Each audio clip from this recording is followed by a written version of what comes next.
传单收到卷钱跑了，是不是真的？这肯定是真的，不然怎么会发不出我的工资呢？安静，大家安静，这个完全就是谣言。那许振国他人呢？半个月都没见到他人了。你的许振国徒弟找不到他，我们就找你。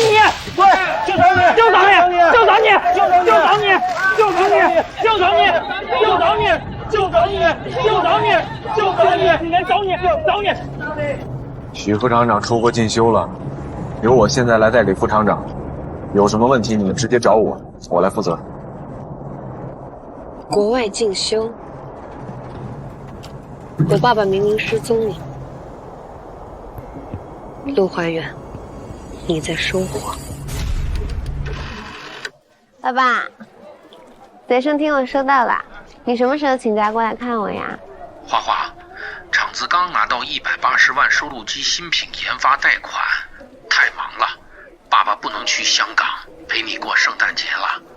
爸爸，你之前明明……师傅，那180万到底在哪儿？你不能……怀远，我有分寸的。爸爸，爸爸，爸爸。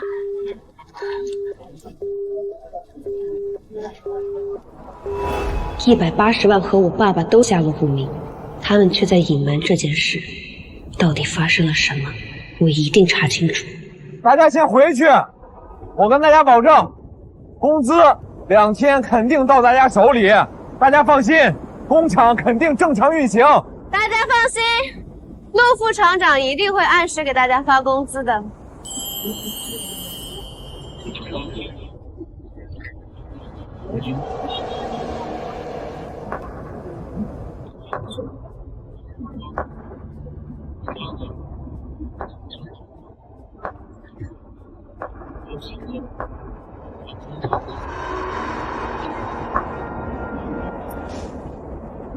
我叫 Ellen， 香港投资商代表，有意与贵厂合作。我相信这些传单一定都是假的，对吧，陆副厂长？安总好。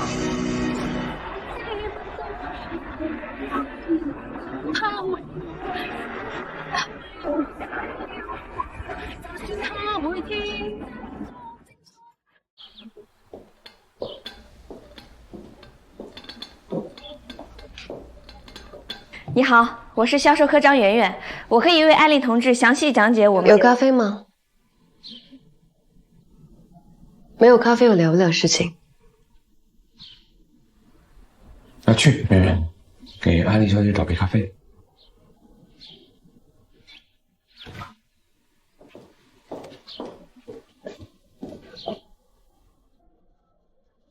陆副厂长果然是聪明人，我就不绕圈子了。100万订单，我能帮你们厂渡过难关。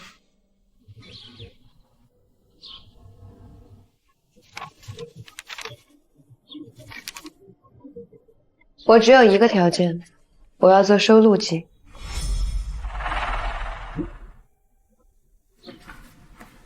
艾丽小姐，不好意思啊，我们燕舞厂呢只做收音机，没有收录机的技术。你们没有，我有。我可以带着技术资料加入燕舞厂。艾丽小姐，我们有句老话叫入乡随俗，来到这儿，喝茶还是喝咖啡，得听主家的。陆副厂长是要拒绝这100万的订单吗？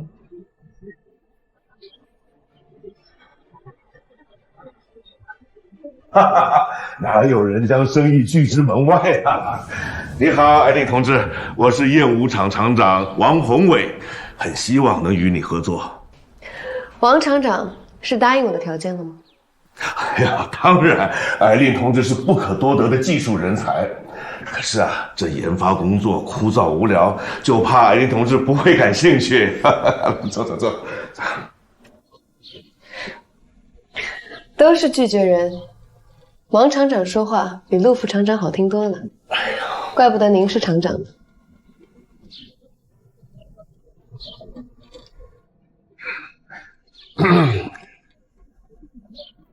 不过你们放心，我可不是花瓶。香港理工学院工业设计专业，不知陆副厂长可否看得上眼？不知陆副厂长可否看得上眼？以艾丽小姐的筹码呢，其实是可以找到更好的合作商的。艾丽同志，欢迎你加入我们燕舞厂，我们是求之不得呀。陆怀远同志是副厂长兼工艺科科长，你来了就担任副科长，协助他的工作，我们一起做出属于我们燕舞的收录机啊。怀远啊，以后你们一个办公室，艾丽小姐初来乍到，无论是工作还是生活，你都要多多照顾，知道吗？陆副厂长，辛苦了。哎，20万定金，下午到这里。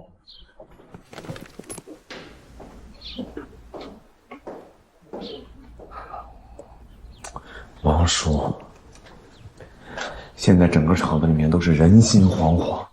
你说他这个时候来要加入我们燕舞厂，而且还非要做收录机，这摆明了就是为了丢的那180万来的嘛！怀远，我知道你在担心什么。贷款和郑国同时失踪，你坚信郑国没有问题，我为了厂子的稳定，也同意你先暗中调查。可现在真相还是一团迷雾，可厂子是实打实的需要钱。怀远，你不要排斥他，也许他的到来能为我们拨云见日呢。好的，我有个会，先走了。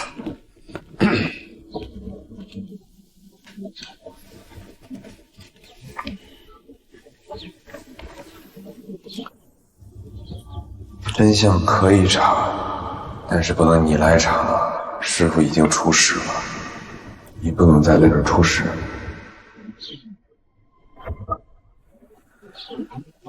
你坐这儿啊。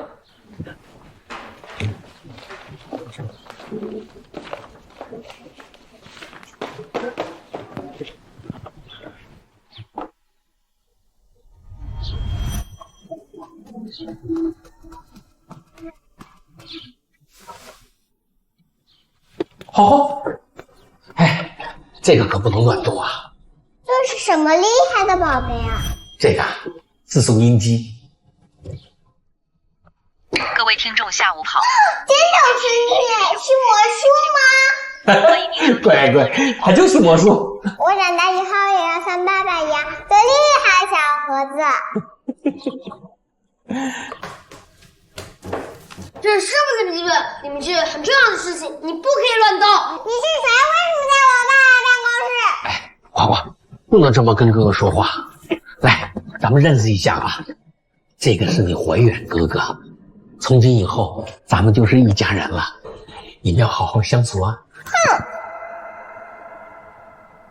！180万贷款和爸爸的失踪到底有什么关系？那天的电话之后，陆怀远和爸爸之间到底发生了什么？我得想办法拿到爸爸的日记。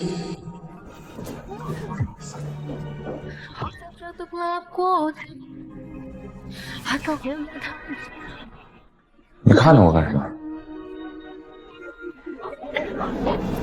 初来乍到，很多事情不了解，还请陆副厂长多教教我。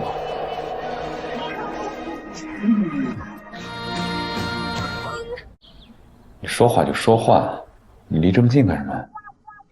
陆副厂长这么大反应干什么？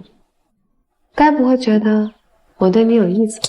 胡说八道！还是和当年一样，一板一眼的，吓不走你。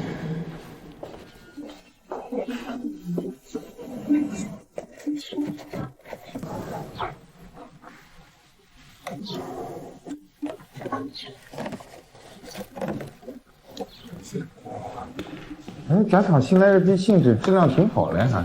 你和别说啊，新进这一批了，确实不错。多赢点回去给孩子做点数。他不会是故意支开我的吧？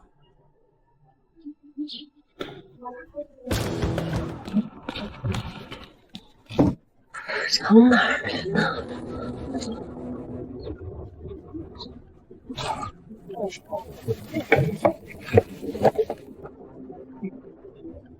这么多年，藏东西的习惯还是没变。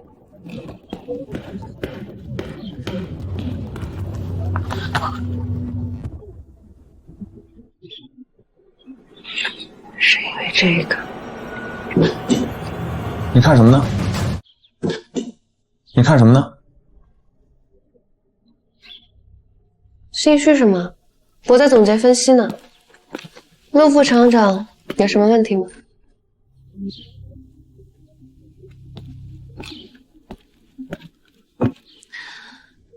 你是好奇心过重，还是不放心我？没有，安莲小姐，你多虑了。我是想着这资料太多，我怕你看不过来。哦，那我给陆副厂长整理资料的时间该锁的锁，我明天再来报道。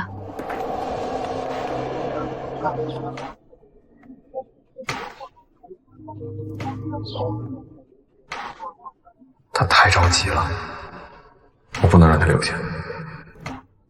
学长，我已经顺利进入燕无常了，多谢帮忙。你借我那100万，我肯定会还的。啊，对了，你帮我买的样机寄出了吗？安了，我保证这2天一定到。我都好希望你顺顺利利，但我借你100万，你答应我的事情不好忘记哦。放心啦，唔會忘噶。多謝啦。哎呀，多謝來多謝去，好肉麻呀！拜了。得。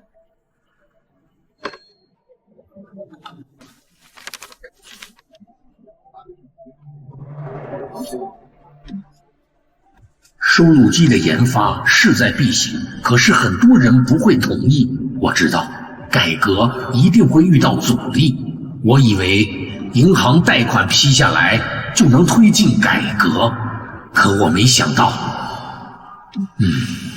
他怎么能这么做呢？180万的款，他可是我最信任的人，最信任的人呐！我就知道，爸爸不是那种人。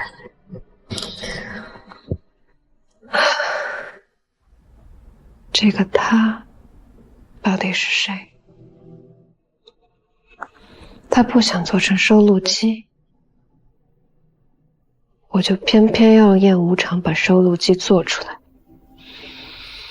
让他现出原形。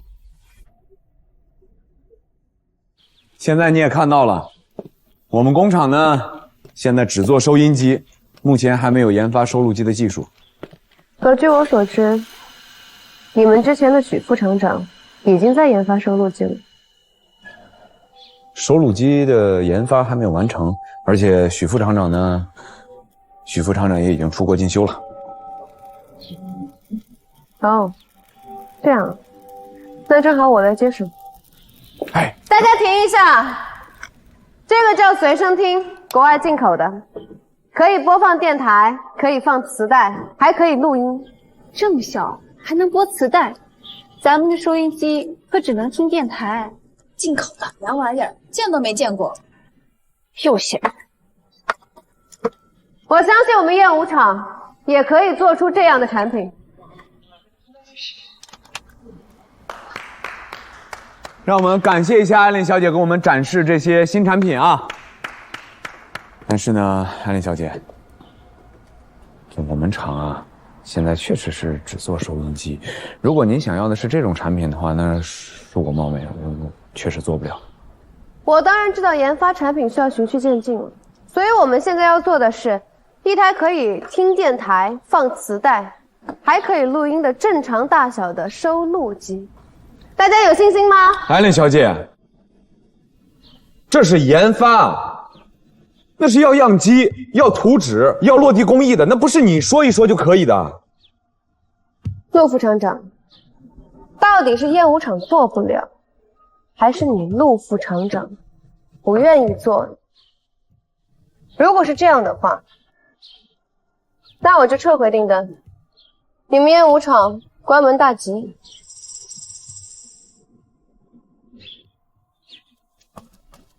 不是，你说谁关门大吉呢？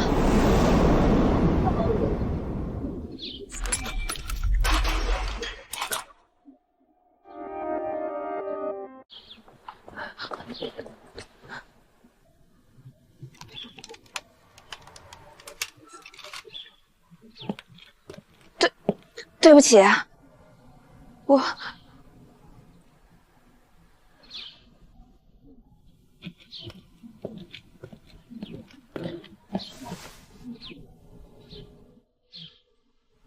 对不起啊，你看，要不我买一个新的送给你？不用。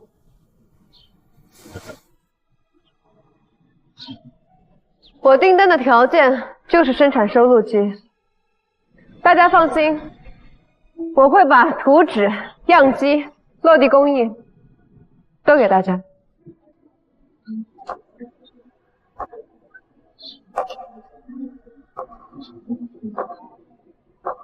看来我是没法阻止他了，那我就保护好他。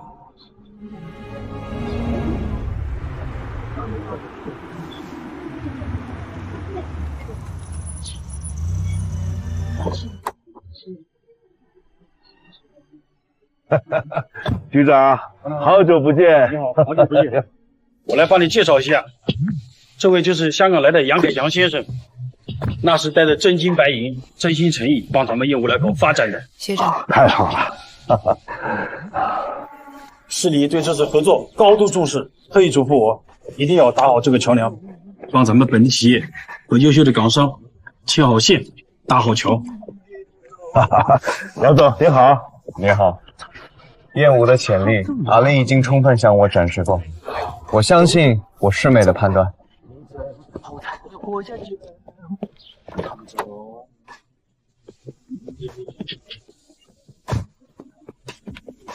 那你要的样机，我亲自给你带过来，惊不惊喜啊？多谢杨总亲自过来送样机。陆副厂长，现在可以放心了吗？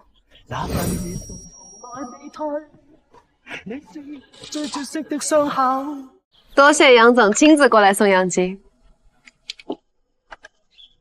陆副厂长，现在可以放心了吗？以后还请艾琳小姐多多指教。他突然肯合作了。为了支持我师妹，我还会在这边多待一段时间，直到你们的产品研发成功。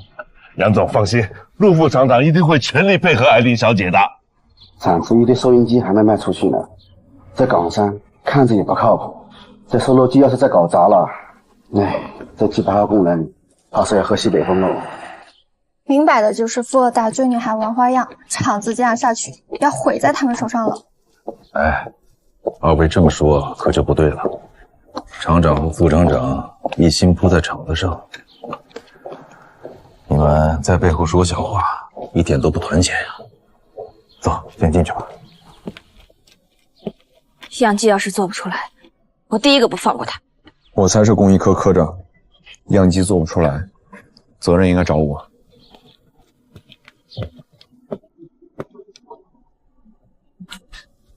来，先把饭吃了。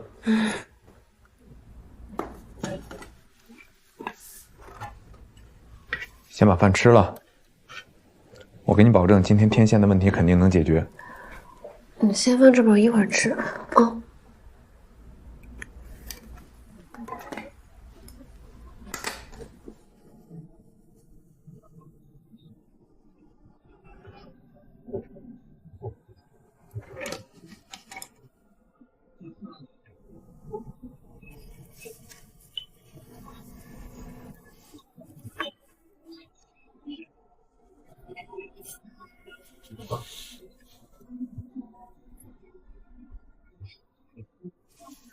这个天线它为什么接这里呢？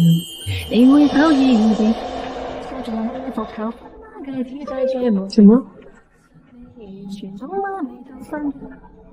你看啊，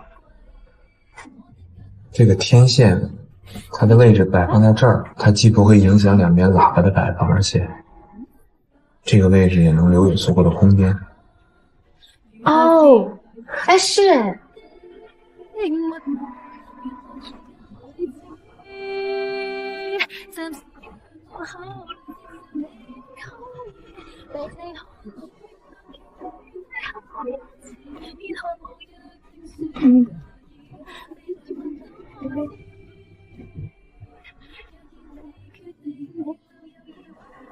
你近视了？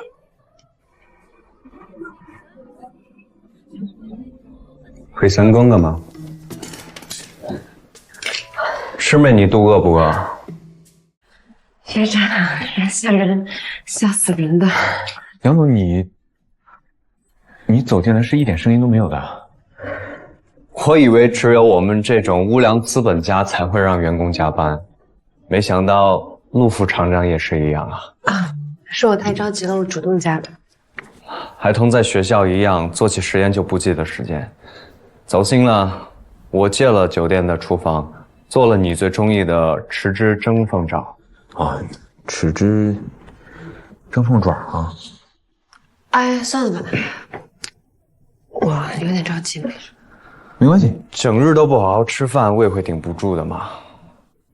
没关系，你先回吧，剩下的我来收尾啊。走啦，陆副厂长都发话了，走心走心。那辛苦你了。哎，等一下。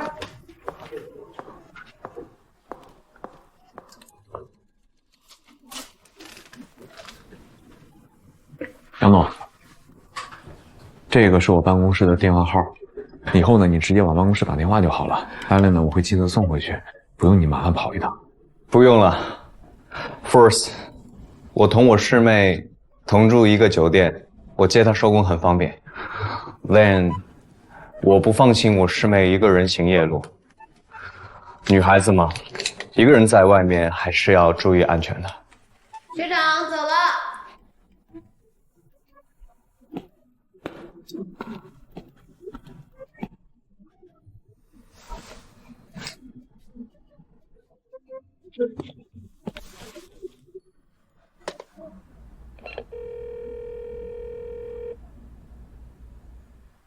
喂，哎，王叔，呀，不好意思，这么晚打扰您了。我记得我们工厂的宿舍是不是还有一间空着呢？您看方不方便借我暂住一段时间？好，好，好，谢谢您。哎，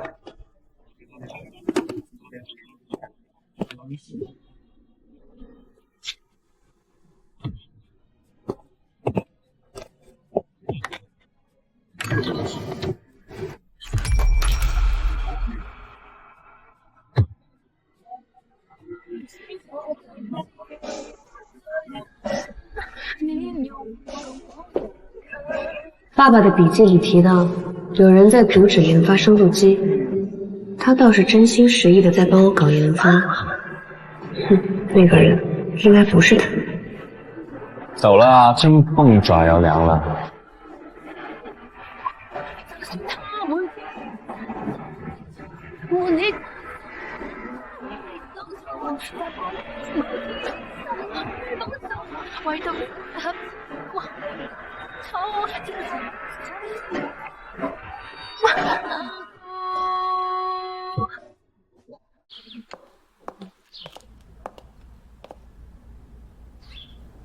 东西给你修好了，你试试。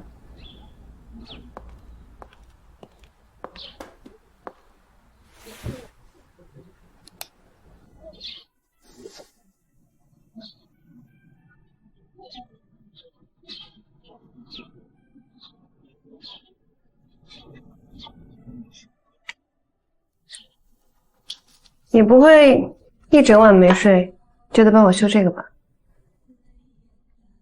我看呢，这东西对你来说挺重要的，你别嫌弃哈。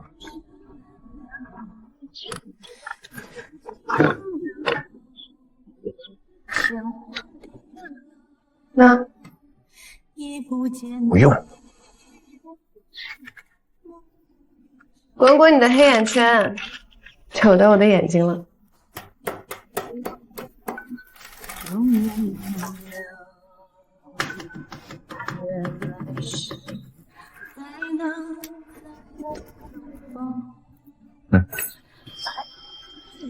厂里面给你分配宿舍了，你就不用再住宾馆了。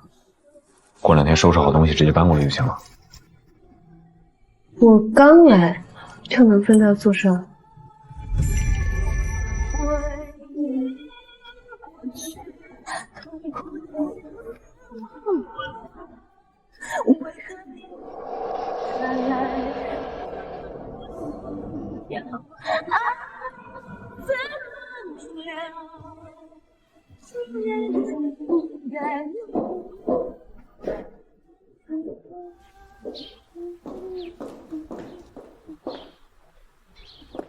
婶儿，你不是住在家属院吗？要搬来这儿啦？是小远儿，陆副厂长让我帮忙收拾的，说有朋友来借住。该不会是给那个艾琳吧？厂里多少人排队等着宿舍呢，凭什么给她呀？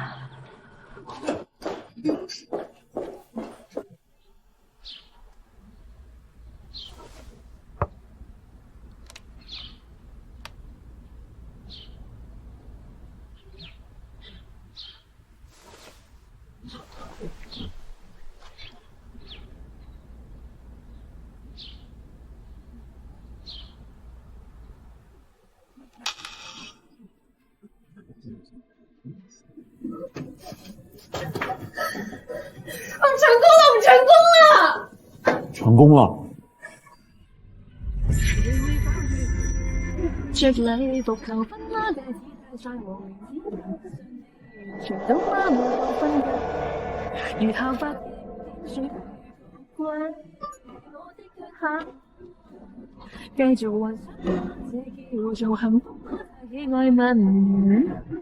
我就说这宿舍怎么就偏偏给你了呢？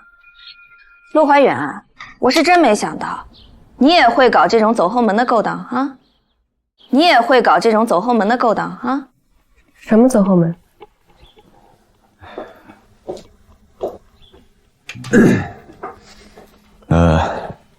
张圆圆，你看，艾伦是咱们工厂的工艺科副科长，工厂给他配个宿舍应该不是什么问题吧？陆怀远，你之前明明还看不惯他的，现在突然就这么护着他了。前几天看你研究图纸，我本来还觉得你不错的，现在看来，你不过就是一个靠男人的花架子。研发收录机这么久，终于有人跳出来了。那个人会和张圆圆有关吗？张圆圆，这个事情你不能胡说啊！我没胡说，订单是那个公子哥的，这图纸怕不是也是沾了你的光吧？张圆圆，张圆圆，所有图纸我都有参与，样机也是我跟陆怀远一起做的。如果你还有质疑，我们比比。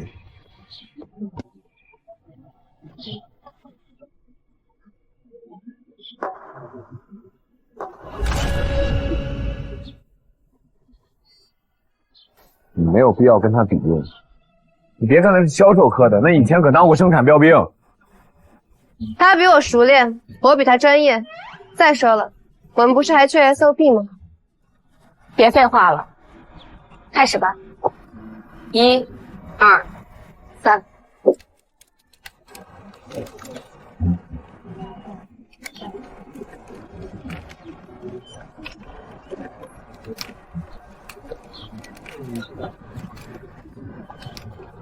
王厂长，张德林科长。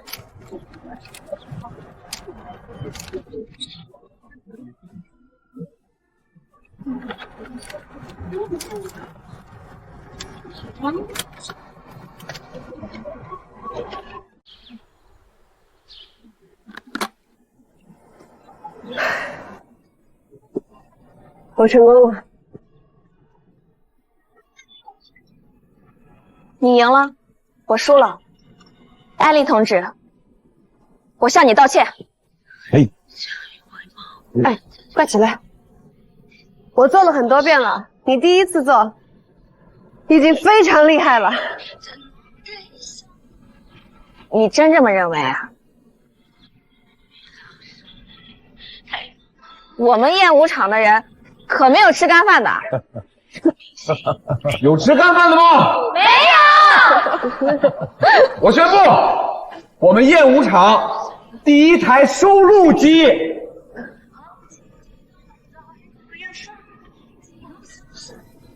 成功！不错不错，我们燕舞厂有新品了，将来啊，我们会迎来不止一个100万订单。我们得感谢2位功臣，陆副厂长和艾丽。哎，大家认真听啊，这是我们燕舞厂第一台收录机的歌声。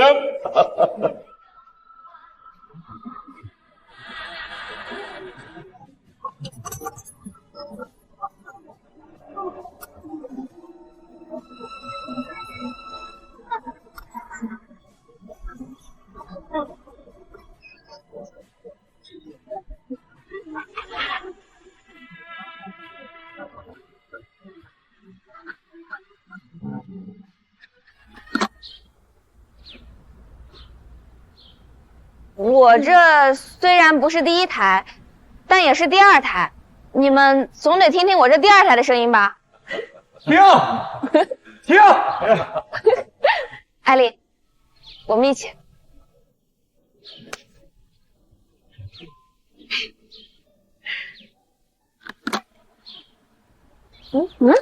这个磁带没装好，不应该啊！不可以。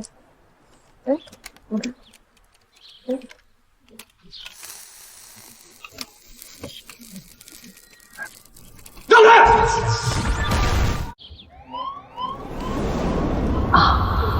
圆圆，我的手。圆圆，你没事吧？厂长，你没事吧？圆圆，大哥，你小心点。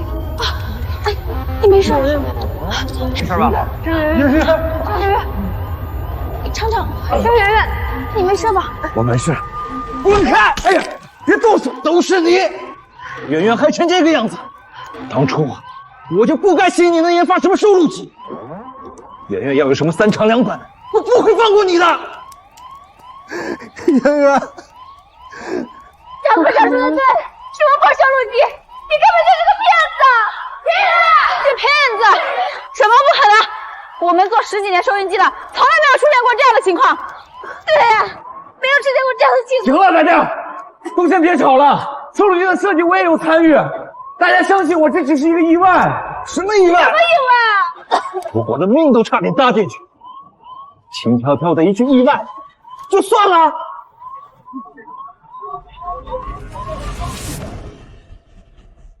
轻飘飘的一句意外，就算了。好了，都不要吵了。这件事我会让质检科查个明白，一定给大家一个清清楚楚的交代。现在都先到医院去，快快快！走吧，厂长。圆圆，能起来吗？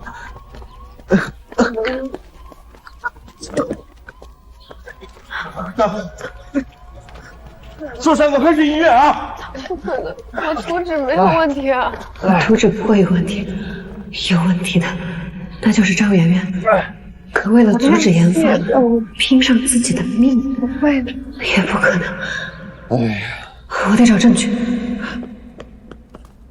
好了，来来来，先起来，你受伤了，坐。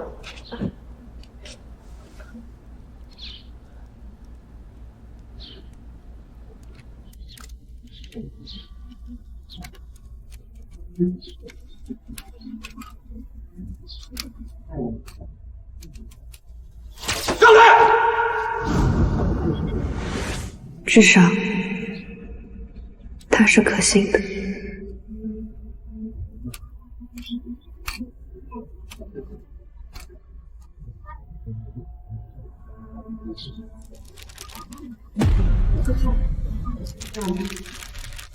有人调换了物料。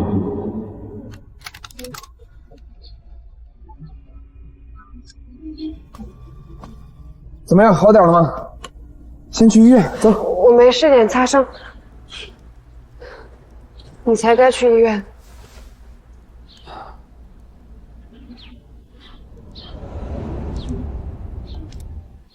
刚才，谢谢你。你把这些给我，好了，你这都已经包好了，我去什么医院啊？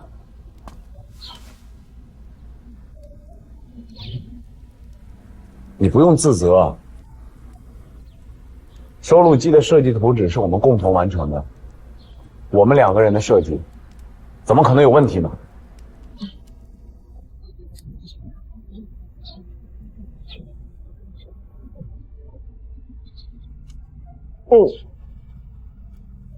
我的样机都没有问题，说明我们的图纸没有问题。没有问题。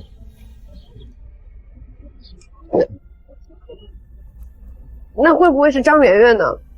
不可能是他。我还是没能保护好他。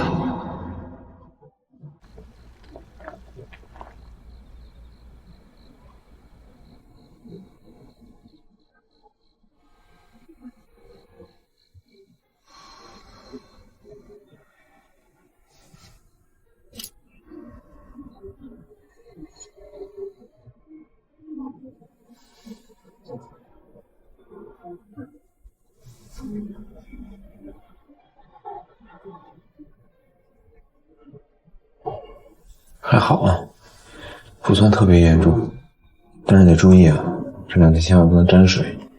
好了，谢了。坐会儿啊。你刚才说不会是张圆圆，为什么？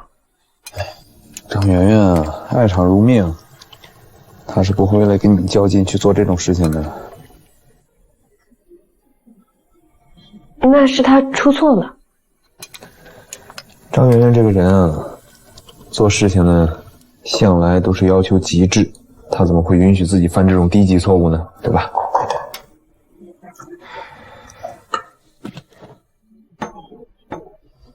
来，把饭吃了。我不饿。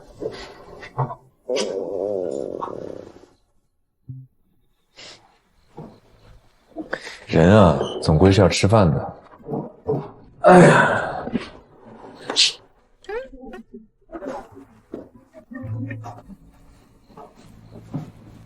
你尝尝看，看合不合胃口。Daddy 呀，好想吃你做的鱼汤面啊！等你回来，爸爸给你做。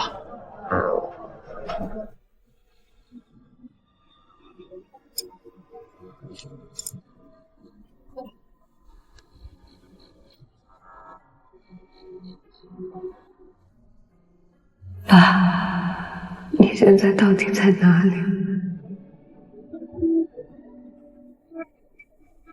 怎么？手疼还是面的味道不对？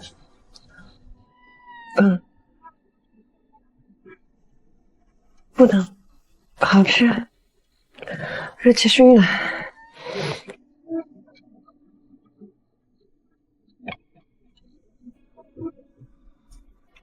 对了，你刚才说张圆圆不会出错，那就一定是背后有人搞鬼。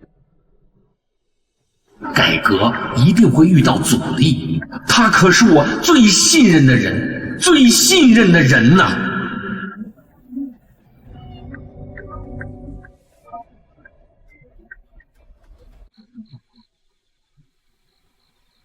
他也猜到了。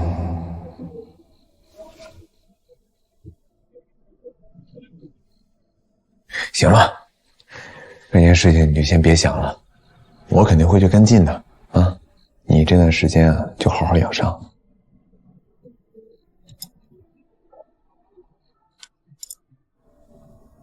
和师傅当初一样，有人在阻止收录机研发，我不能让他留在这里成为靶子。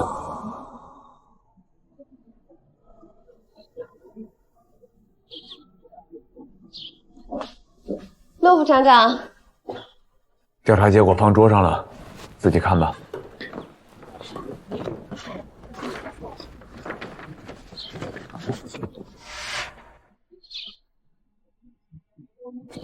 爆炸是意外，陆怀远，我给了你1周，你就给我这么个交代？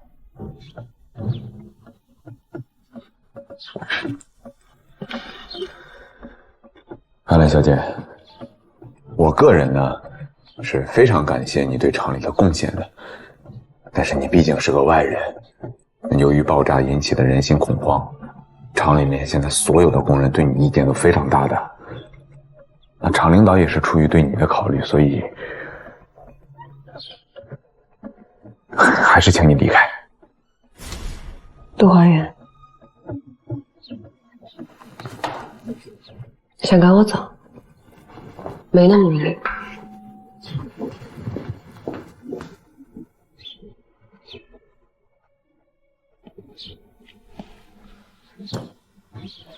赶你走？他这分明就是空手套白狼，拿到设计图就过河拆桥。是我大意了。之前看他那么用心跟我一起研究收录机，就打消了对他的怀疑。这个事情我一定调查到底。这个是肯定的，但现在有2个问题。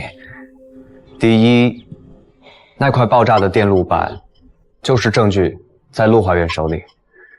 第二，你现在连工厂都进不到，我们总不会爬墙进去偷吧？所以就要请我的学长帮忙，请您以投资商的身份暂停订单。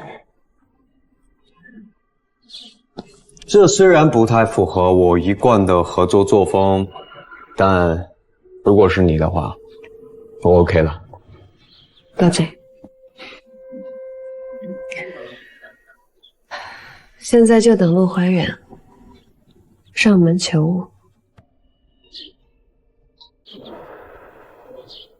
王厂长，这笔订单本来就是为了给我师妹在内地打开局面，如今你们单方面违约，合作恐怕难以继续下去。杨总，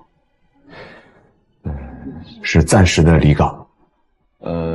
有件事情呢，杨总可能还不知道，在这次的爆炸事件当中呢，艾伦小姐是一个受伤的状态。她受伤了？不错，杨总，我作为厂长，在这个关键时刻，我是最不愿意让艾琳小姐离开的。但我也不能在明知有人搞破坏的情况下，还留下她当靶子。我们呢其实是想保护艾伦小姐的，我相信在这一点上，杨总跟我们的立场是一致的。还是请杨总放心，回去安抚一下艾琳小姐。等事情查清楚以后，所有的安全隐患全部排除掉，艾伦小姐还是可以继续回来的。我们会请艾伦小姐回来的。我答应你，但你们必须把事情查清楚，给我一个交代，我再考虑合作是否继续。好的，杨总放心，我们会把事情处理好的。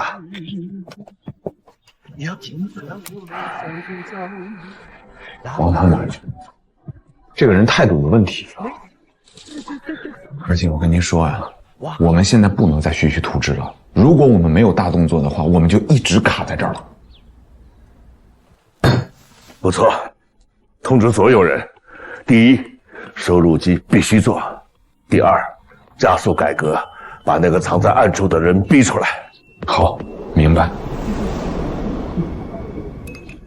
学长，你也要让我离开？你受伤为什么不同我讲？一点小擦伤，你看都已经好了。当初我答应帮你，是因为你是我师妹，二是因为你答应过我，这件事情完结之后，你会同我一起返香港做我的研发总监。我们要一起研发出属于我们的随身听。我从来没有忘记过约定，所以我才要更快找到我 daddy 的下落啊。但我不想你有危险。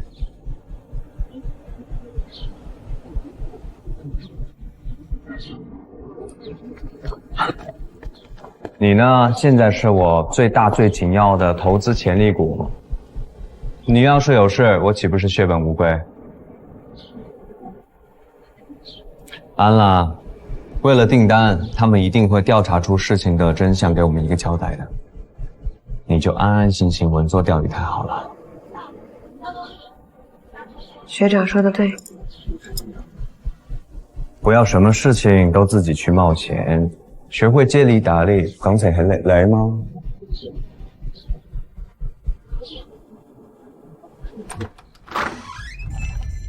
我来还钥匙。好，你回去吧。我饿了，能在你这里蹭顿饭吗？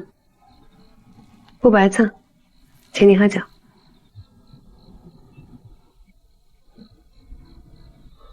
什么意思？给我送行。你要回香港啊？说不定以后再也见不到了。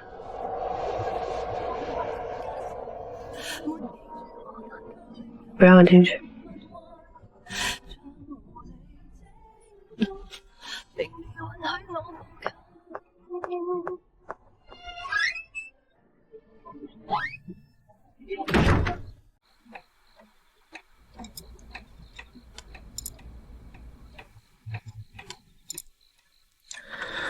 你这鱼汤面跟别人做的不太一样，有什么独家秘方吗？算是吧。你要是想要，改天我写一份给你。倒也不必。说起来，这是第2次吃你做的饭，也是最后一次了。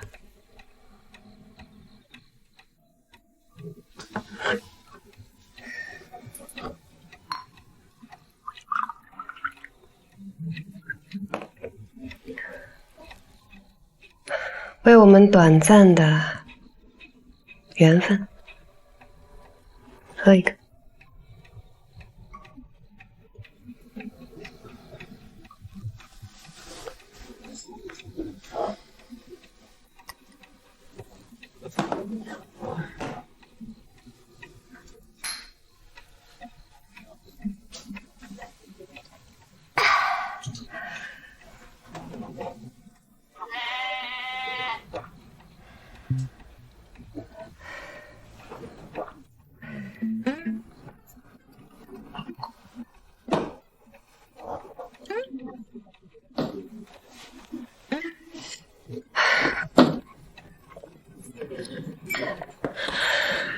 慢点喝，不扎气。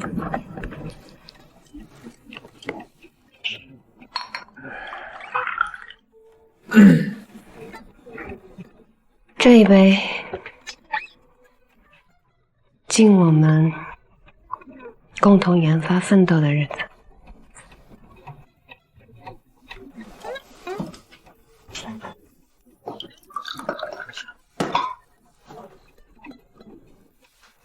干杯！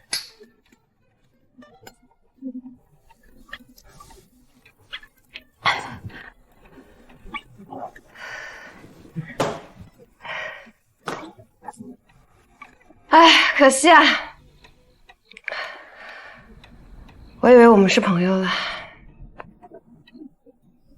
没想到在你眼里，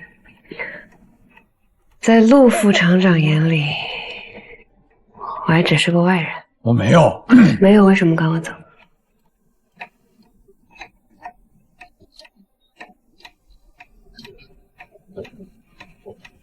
你不适合这里。行了，今天就算是给你践行了。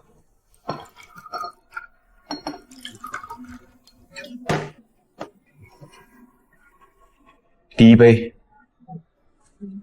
祝你前程似锦。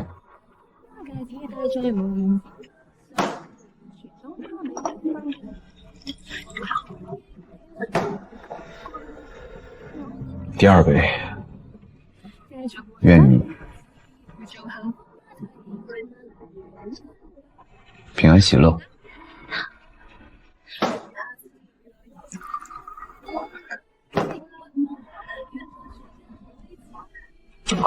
第3杯，愿你以后诸事顺遂，所行皆坦途。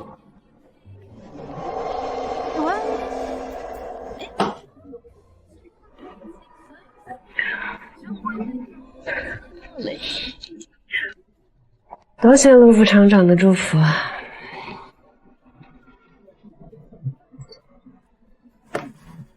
可惜了，我要辜负你的好意了。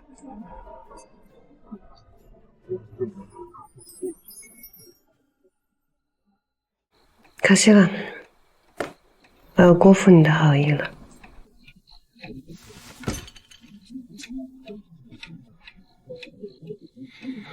你不是来告别呀？你要干什么？我要真相。走，走，走，以后别来长岭，走。桑米亚，骗我！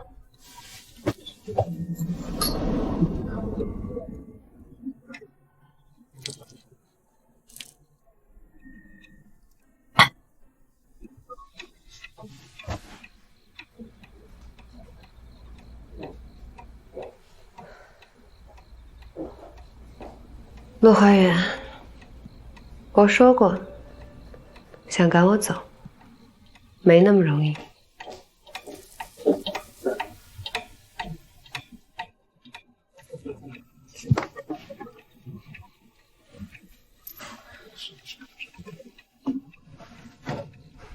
电路板到底在哪儿啊？办公室钥匙。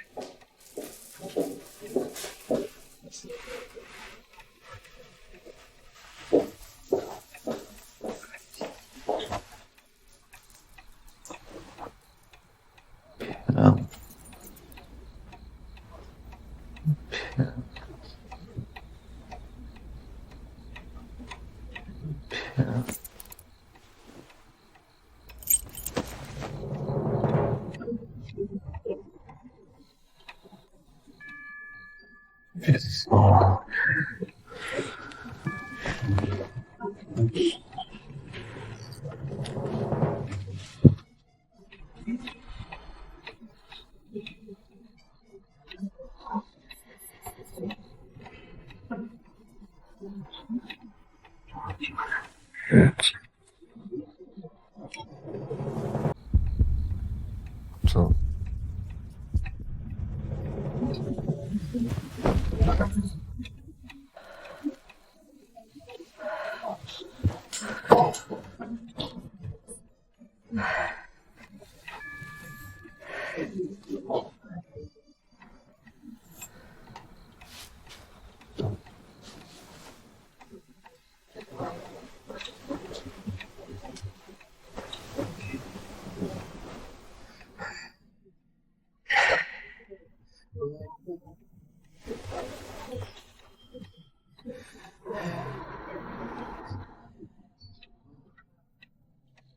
他不会一直把我的手帕藏在枕头下。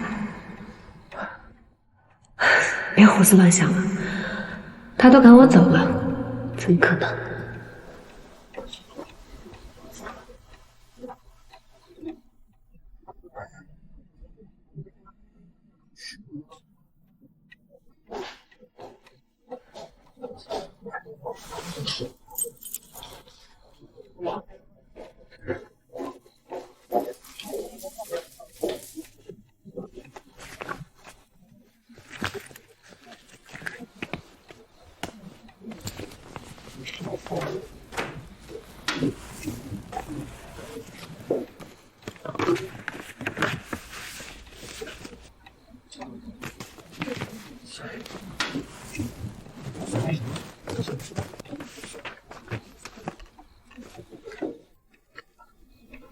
现场勘查和残片分析，爆炸的主要原因是小变压器被短接，导致过载发热，存在明显器件问题。报告人陆怀远。原来真的是器件问题，变压器被短接了，怪不得会爆炸。陆怀远，你明明已经查到了，为什么要隐瞒呢？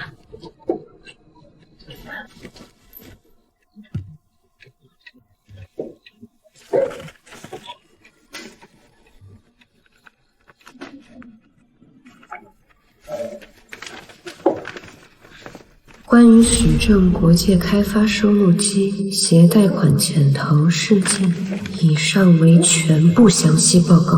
举报人陆怀远，198212月3，又是12月3。陆怀远，真的是你。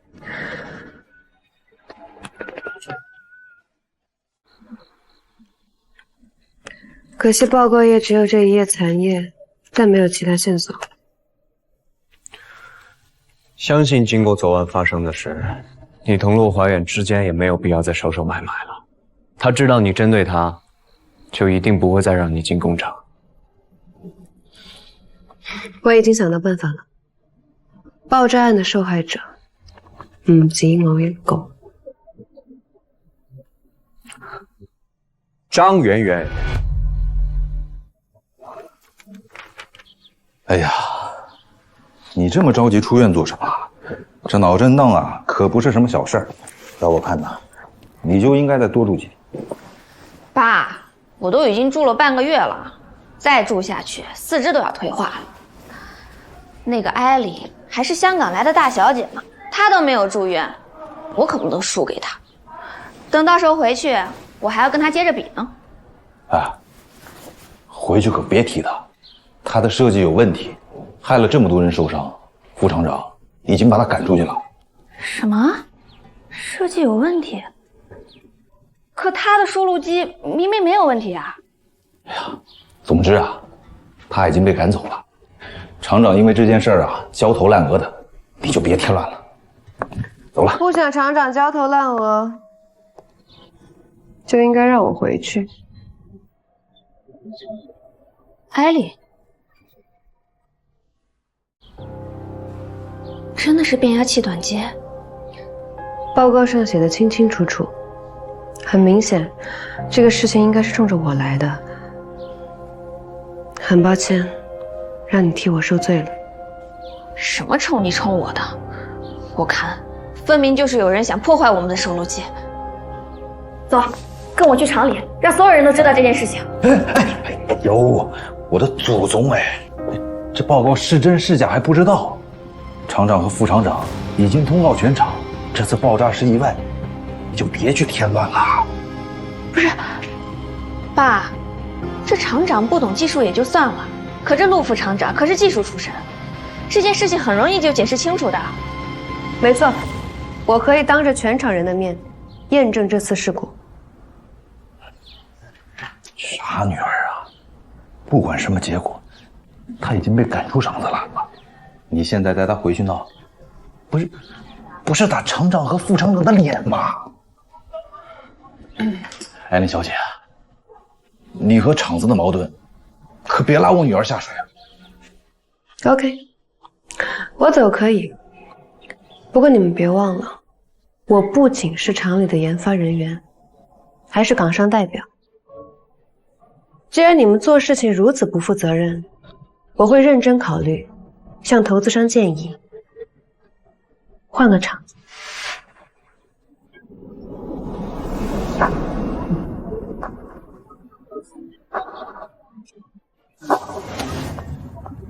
别换我们厂！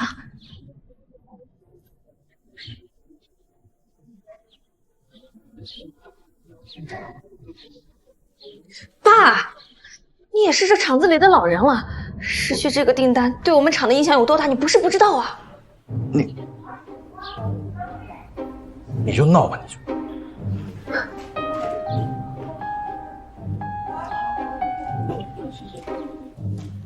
我可以带你回厂里证明，但是你要答应我，无论结果如何，你能不能留下，都不能撤我们厂子的单子。好，我答应你。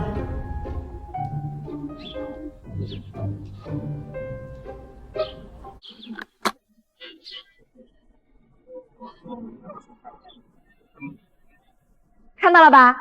艾琳的图纸没有任何问题。没有问题，怎么还炸了？因为爆炸的真正原因是变压器被人短接了，导致电压过高引起的爆炸。大家还记得爆炸那天全车间停电吗？也是这个原因。器件被人做了手脚，那是采购科的问题，不一定，也有可能是仓库物料员，那也有可能是来料质检，也有可能当天有人浑水摸鱼，换了当时用的物料。那天那么多人，岂不是人人都有嫌疑了？那你的意思是我们自己炸了自己？可以了。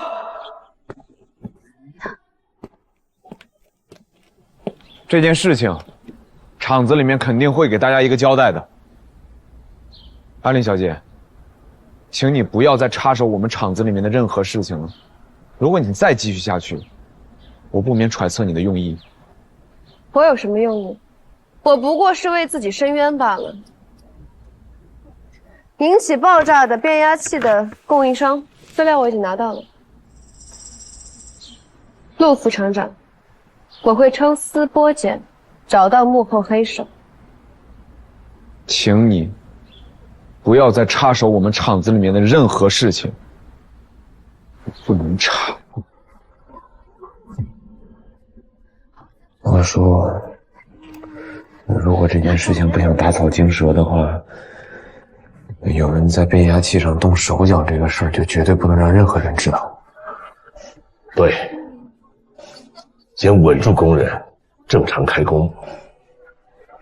怀远，你要多费心了。保安真好。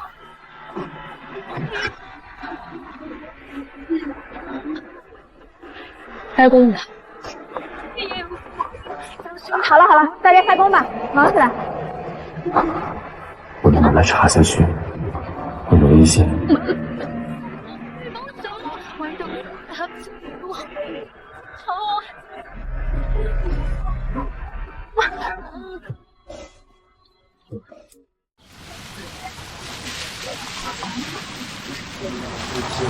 等一下！等一下！等一下！等一下！等一下！我们谈一谈。佢驚走啊！学长别理他，我们走吧。怎么走啊？从他身上压过去吗？不如听他把话讲完。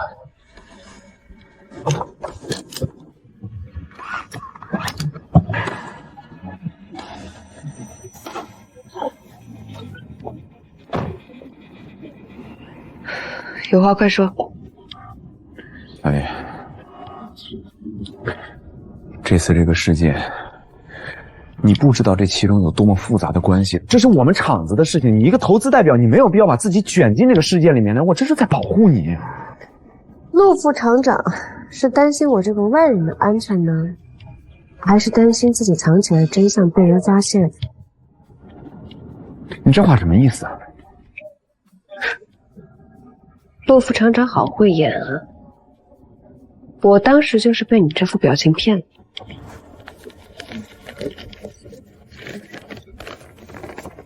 一个连自己前任领导、师傅都可以举报的人，我拿什么相信你？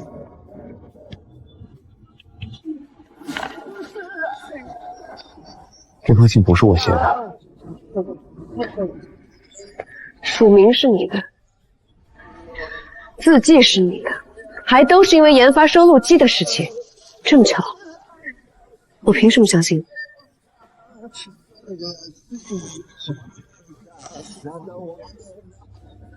好，你想知道真相对吧？可以，我可以告诉你。这次的爆炸事件就是因为这个变压器，这个变压器是我们厂区旧仓库5年前的废料，知道这批货的人都有可能是幕后黑手。这涉及到采购、库管、品控、财务等等等等，每一个人都有可能是。他是怎么出现在车间里的，又是怎么出现在工人的工位上的？是不是有人在恶意阻止收录机的研发呢？这都有可能。这其中有多么复杂的关系，你不清楚，你不要再把自己牵扯到这个事情里面来了，好不好？给我。安林，这是我们厂子的事情，你不要再插手了。给我。安林，你不要再插手管这件事情了。现在受害人是我，你拿一些没有证据的说辞就想让我信你？你现在不是也拿着一封信在这怀疑我吗？你看不出来吗？这是有人在恶意挑拨我们之间的关系。陆怀远，你别跟我说这些，我要的是证据。好，可以，你要证据对吧？3天，就3天，你给我3天时间，我一定给你一个答复。但是在这之前，你不要再插手我们厂子的任何事情。如果我做不到的话，这封举报信，你可以随时公之于众。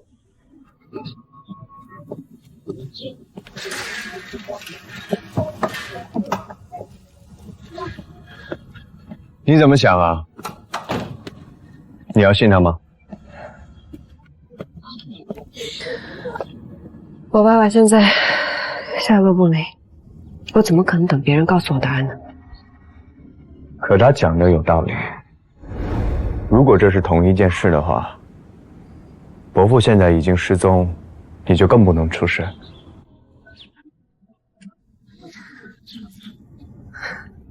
各位学长，我需要你帮我一起查旧仓库的事情。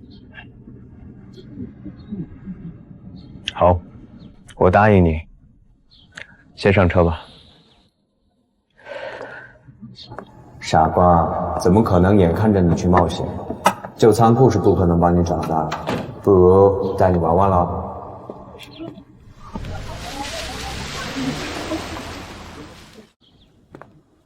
这里门也不够大，路也不够宽，仓库建在这里是不是不太合适啊？大意了。不会啊，我都问过，这一带一直是用来做仓库的，盐呐、米啊，还有进出口的各类商品。对，就是，嘿，哎，大长好干啊，帮我买份盐蛋吧。OK， 你等我。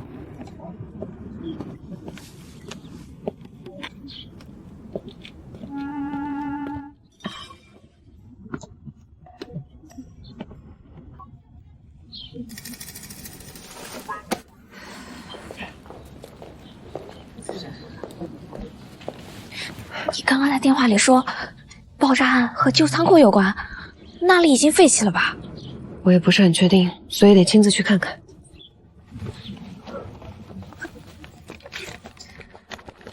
你找到什么一定要告诉我，要不是我要上班，就陪你一起了。你一定要帮我抓住厂里的蛀虫。放心吧。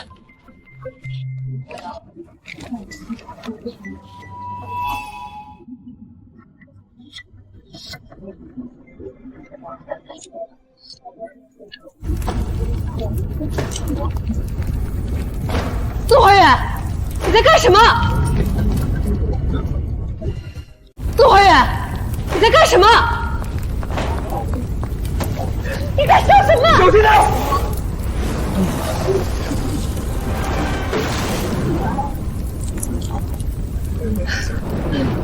你在笑什么？没事吧？没受伤吧？我问你在笑什么？是不是证据？是不是证据？不是我烧的，我来的时候就已经有人在烧了。我灭火的时候你就进来了。陆副厂长，你可真会讲故事。我都看到你在销毁证据了。我毁灭什么证据了？人赃俱获，你还要狡辩是吗？我们最重要的不应该是查明白这个火是谁烧的吗？你为什么就不相信我呢？走，去警局。你先回来。谁？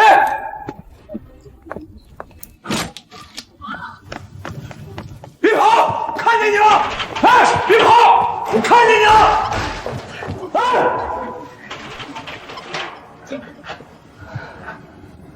陆怀远，你为了掩盖罪行，真是无所不用其极啊！你把我们锁在这里干什么？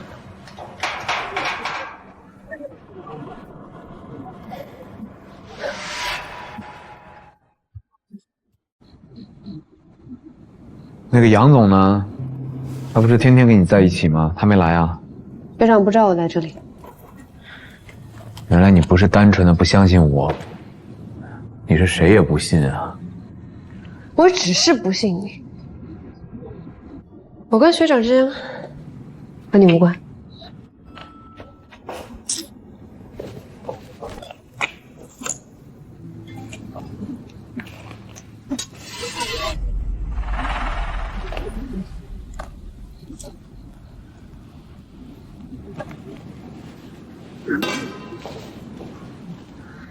你干什么？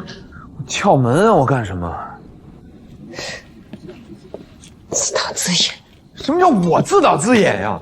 哎，难道不是吗？这就是你锁的呀！还锁我？锁还是我上？你有什么证据证明锁是我上的？哎呀，别白费力气了，你不拿钥匙是打不开的，别演了。啊！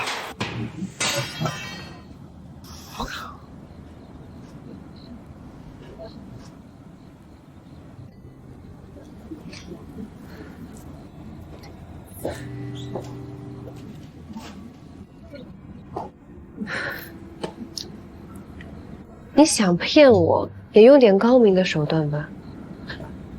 苦肉计，你觉得我会信吗？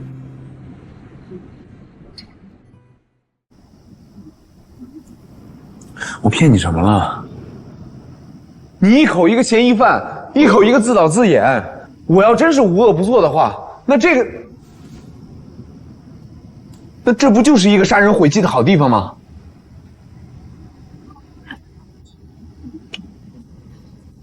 我从来就没骗过你，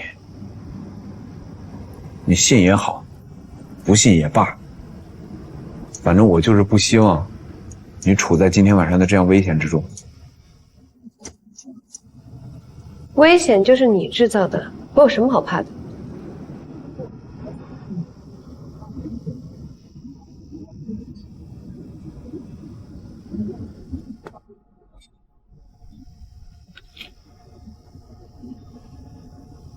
在你心里边，我不危险。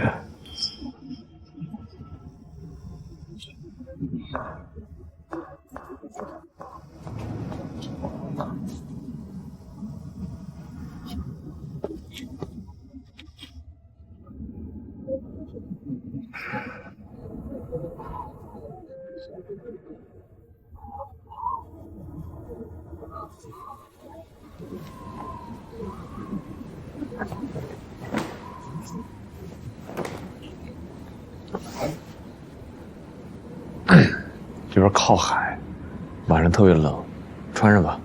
不用，我不冷。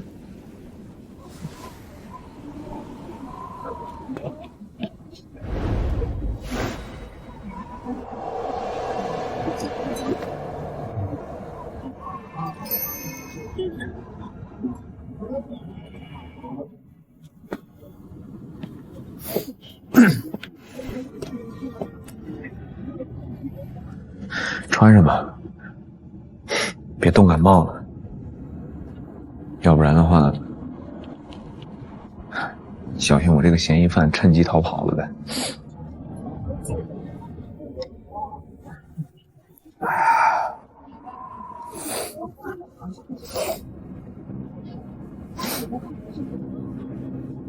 陆怀远，我真的能信你吗？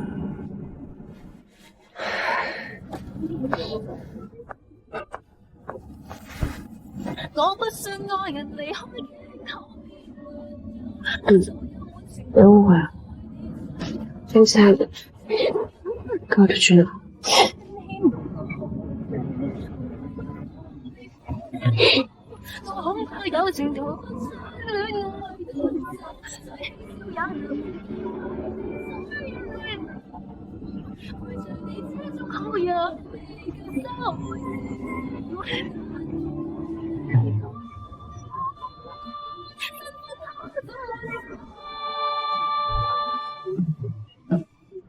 我不信我以後因為我有我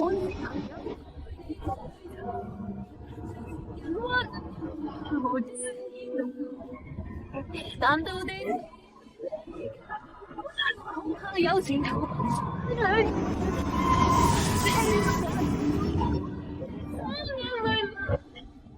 我夠愛人親近生活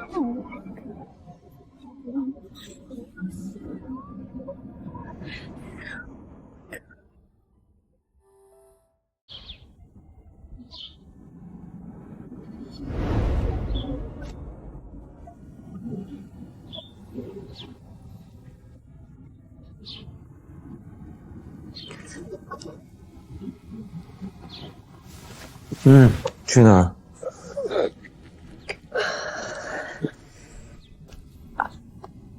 麻了，麻了，麻了。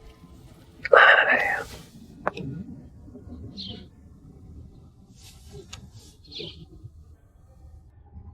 都脏了，不怕感染吗？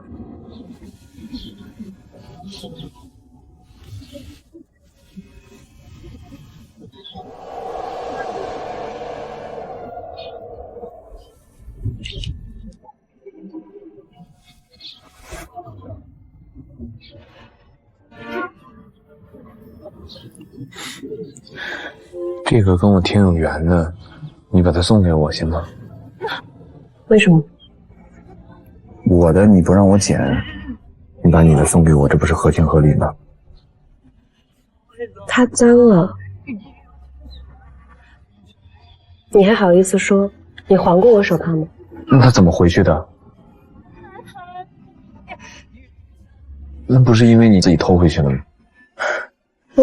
它本来就是我的，你少污蔑人了。你污蔑我少了吗？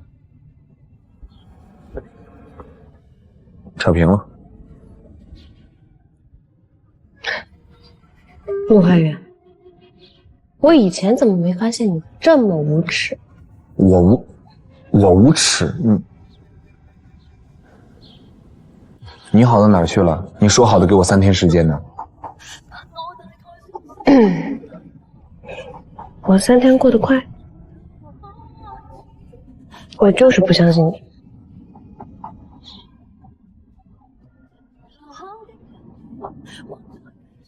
那我也已经解释得很清楚了呀。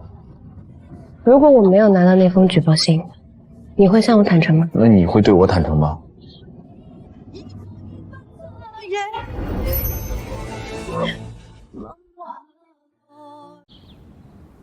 你看着我眼睛说。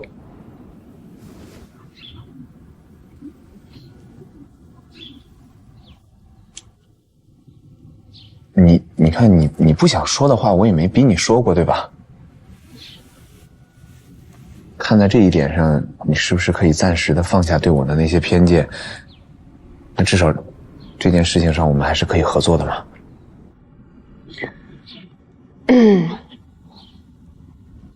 好，可以合作，但你要把你知道的所有真相都告诉我。在找到真相之前，我可以暂时勉强先相信你。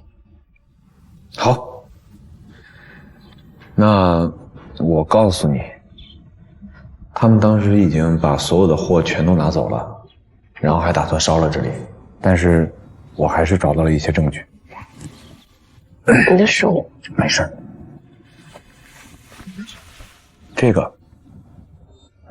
这个是张媛媛那台收录机里面，她当时爆炸的时候的变压器。这个你先别生气啊，这个是我昨天晚上在这儿找到的变压器。这2个变压器都是同一批次，都出自虚无厂。这个我去查。不行，你不能查。哎，陆怀远，你能被关在这里，说明你已经被人家盯上了。我是误打误撞找到这儿的，而且明面上现在大家都觉得我们两个不对付，所以我才更安全。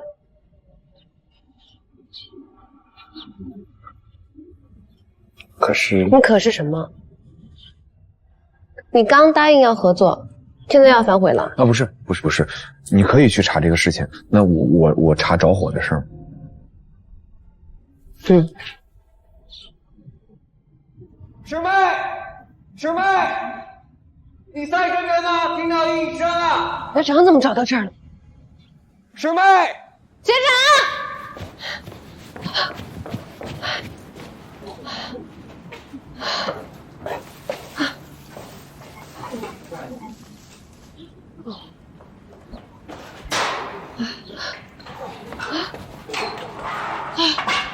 哇，你真的要吓坏我啊！他怎么也在这里啊？昨天不小心碰到他。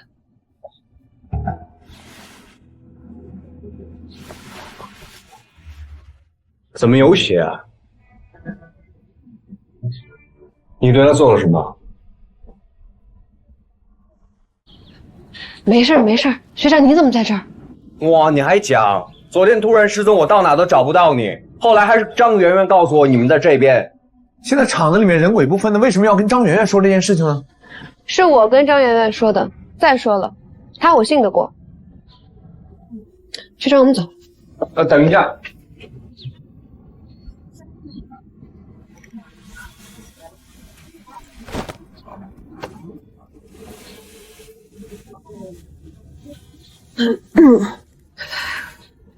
我冷。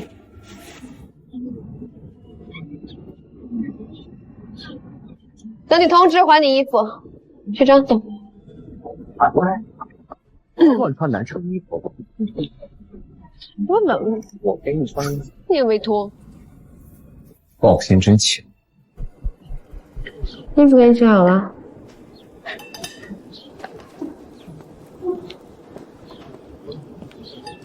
谢谢。哦，对了，上次那个事情我查过了，火呢是一个流浪汉放的，他收到了一封信，收到了一笔钱，是有人指使他这么做的。这是爸爸的字迹。这个字迹确实是许副厂长的，但是我不认为是他。其实就跟上次那个举报信的逻辑是一样的，应该都是诬陷。你有什么想法吗？他在试探我，他知道了我的身份，他是爸爸的徒弟，完全有可能模仿爸爸的笔迹。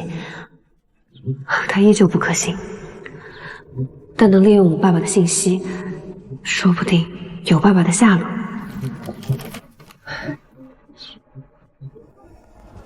真是可惜了，现在我们两边的线索都断了。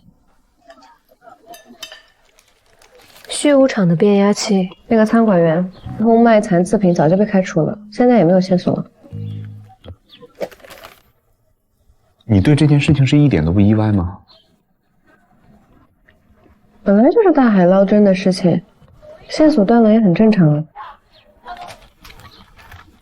之前许副厂长携款潜逃，还有前科，那说不定这次不可能是他。那别人怎么想我不管，你怎么能这么想呢？你把变压器给我，我去查。许副厂长对我是如师如父，这件事情我一定能查清楚，我不可能污了他的名声。如师如父，是真心还是在演戏？别激动啊，我没说不查了。你放心吧，我已经让张媛媛去查了厂里的采购记录了。那个餐馆员要是有消息，我通知你。早餐不错，走了。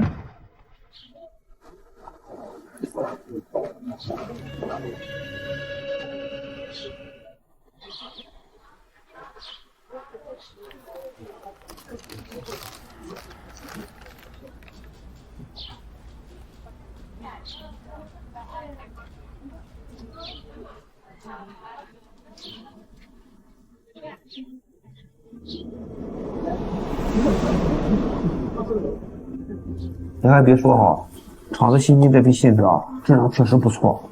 是不错啊，这批信纸啥时候到？已经订货了，过两天全部更新这种了。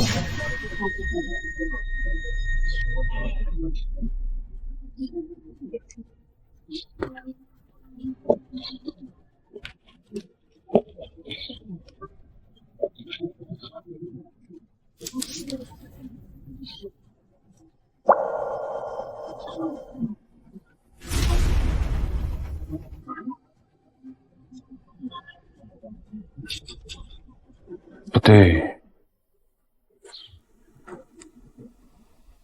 这个信纸是厂里面刚订购的那一批啊。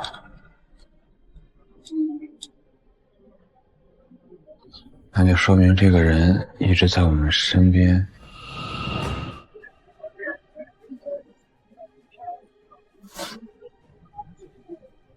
如果继续查下去的话，这个人肯定不会让他查到真相。按照这条线索继续往下查。哇！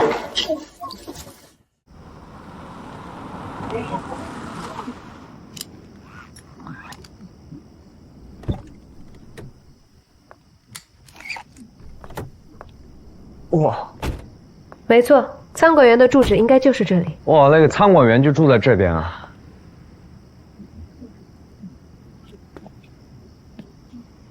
等一下，学长，你又要组织我？我同你一起去啊！别想像上次一样自己去冒险。我年纪轻轻，心脏病真的要被你整出来的。你车怎么停在这里的？把路都堵住了！开走，开走！不好意思，不好意思，我去停车，你等我啊。嗯。不好意思啊。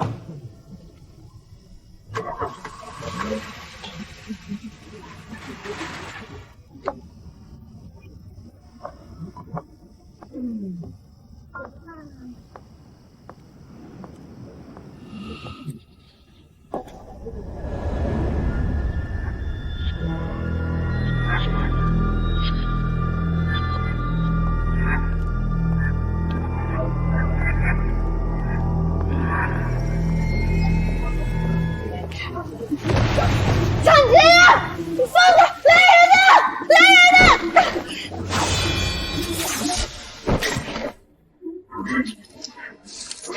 你想抢证据？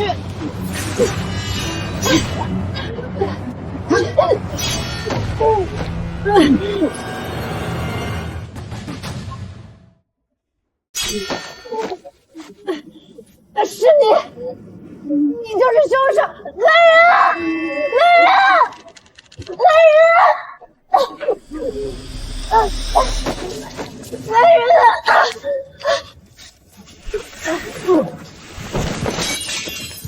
哎，多华，没事吧？快去追！那是凶手！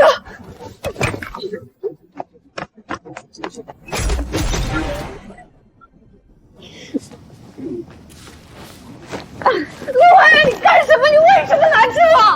好，不追了，不追了，受伤了，你先去医院，走，先去医院。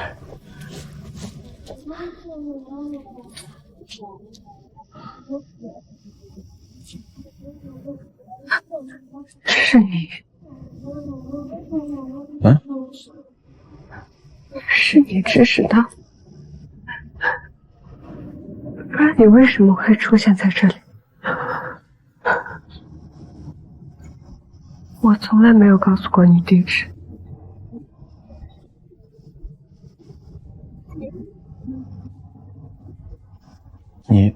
你不信我？你从始至终就没有信过我。我不信，我谁都不信，我凭什么相信你？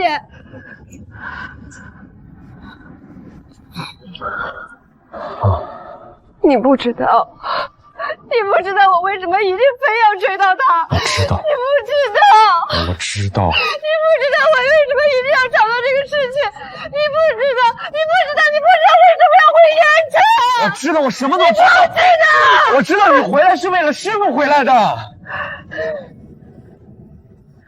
我从第一天见到你的时候，我就知道你是师傅的女儿许卓华。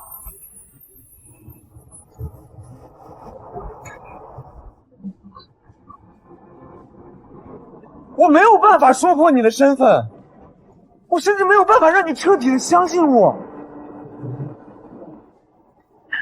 你早就知道，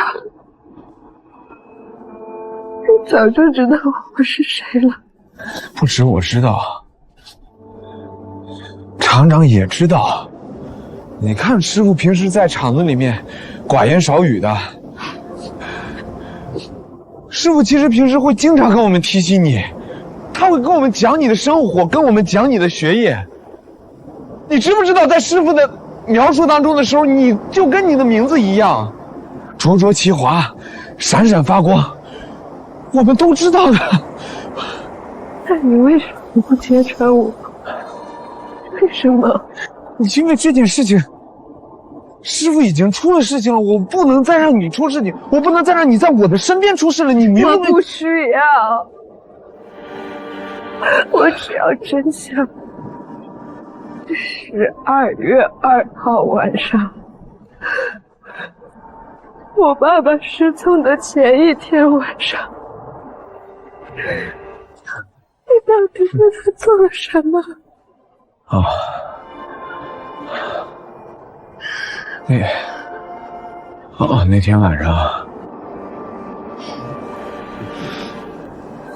天晚上跟师傅通电话的人是你。今年啊，我不能去香港陪你过圣诞。师傅，那180万到底在哪儿？你不能再瞒下去了。怀远，我有分寸的。我知道你有分寸，那厂子里传成什么样了？师傅，到底是谁让你这么袒护呀？180万，那人拿走180万。怀远，他只是一时糊涂，没得坏心。你放心，我会处理好的。我放心不了，我自己查。怀远，我那天晚上是去问师傅，我说这180万到底去哪儿了？我说这180万到底怎么回事？你为什么就不说？你为什么要瞒着这件事情呢？我也不知道是谁，到底是谁让师傅这么偏袒他，就是不说。但是我们只能自己查呀。那从那天晚上开始，师傅就没有任何音讯了，师傅就不知道去哪儿了。我跟王厂长都知道师傅是被诬陷的，但是我们是为了保师傅的名声，我们也是为了稳住厂里面的人心。我们跟厂子里面所有人说，我说师傅是去国外进修了，我们那是为了保护师傅，我们没有任何办法，我们只能暗地里自己查。我们查到现在，你知道我们查到现在，我们什么都没查出来，你知道吗？我们什么都没有查出来。徐若华，我没拦你，我没拦过你，我就是想护着你。师傅出事了，师傅出事了，你不能出事，你。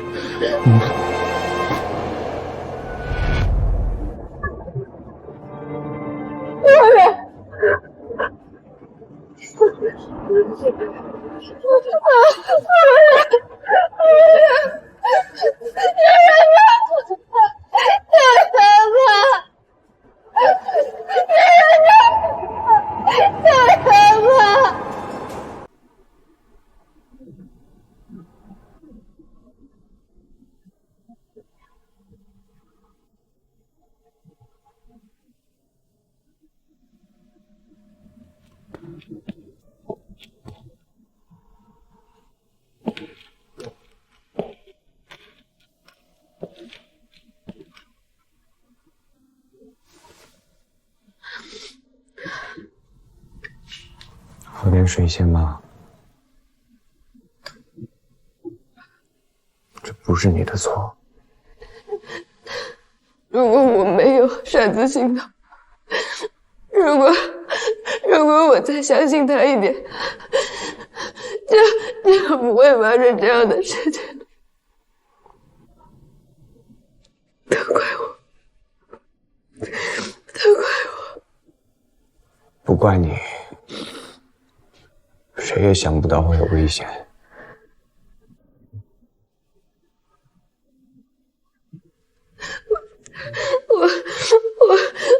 我明明感觉到危险了，我感觉到不对劲了，可是我太想我爸爸了，我太着急。也别太自责了。等他醒了，你再好好同他讲吧。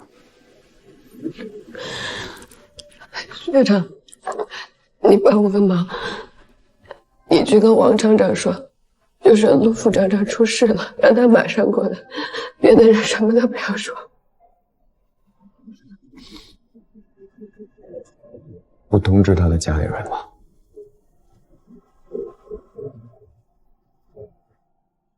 他没有家人了。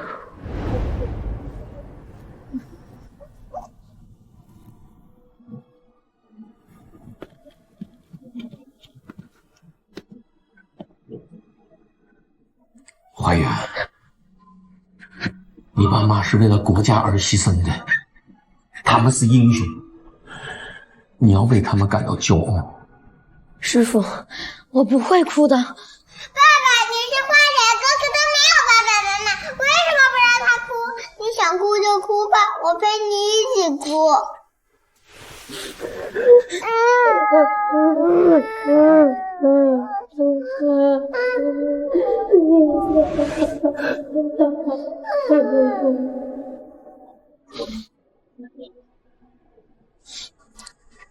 他没有家人了。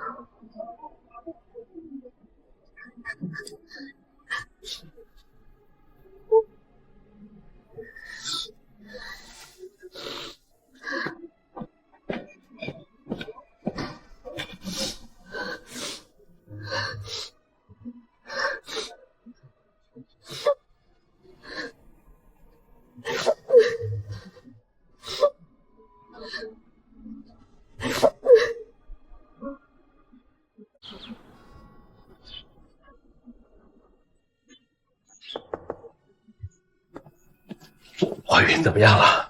医生怎么说？还好，头皮损伤，轻微脑震荡，只是现在还没醒。王厂长，出去再来。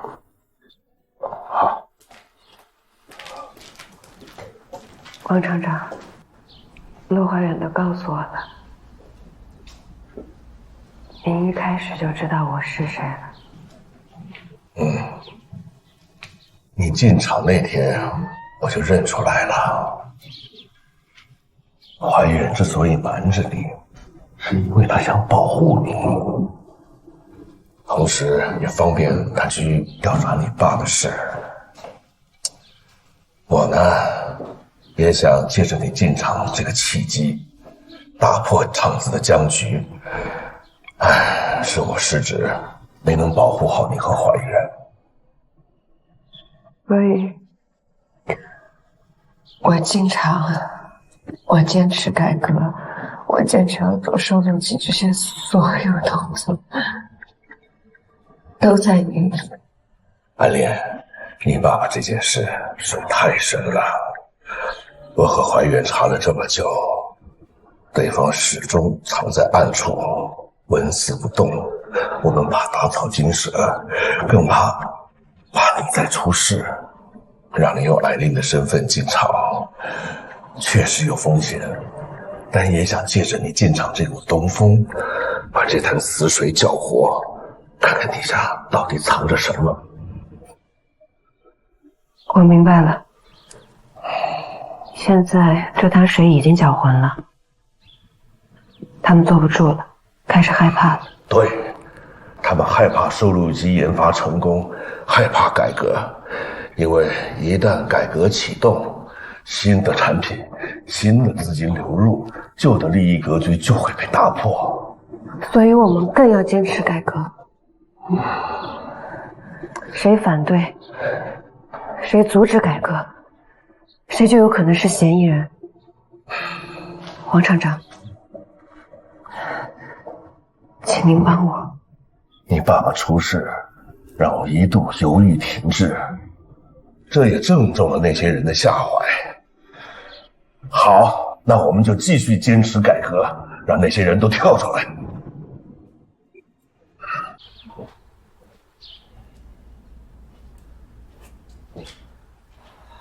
康某，我真的拜托你要自己去做靶子。你看看你，真是要把我气死。你有没想过，对方连陆怀远都够胆下死手，你还要继续冲上去，你几多条命啊？我知道有危险，但我没有退路。这是唯一也是最快能找到内鬼、找到我爸爸线索的办法。那你没想过你出事我怎么办？我意思是我们好不容易今天才查到这一步。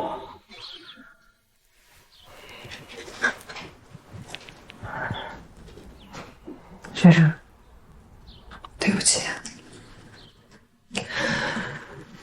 我很感谢你一路以来一直帮我，一直支持我。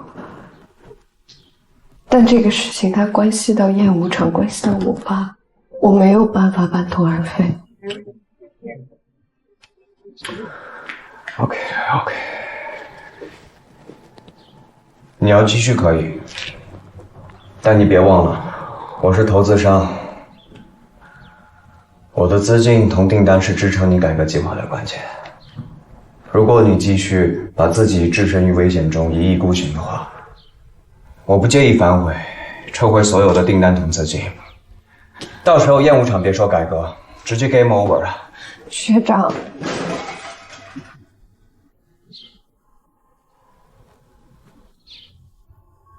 好吧，我在讲气话，你从昨晚到现在又没好好吃饭吧？我去给你打包。谢谢学长。我不是你学长啊，你是我姑奶。陆怀远家属过来拿一下检查单。来了。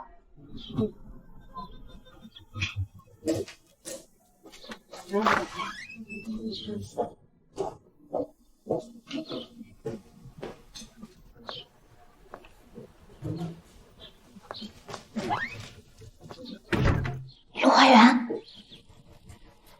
陆副厂长，陆怀远，陆怀远，你快醒醒呀！你怎么伤这么重啊？怎么回事啊？啊？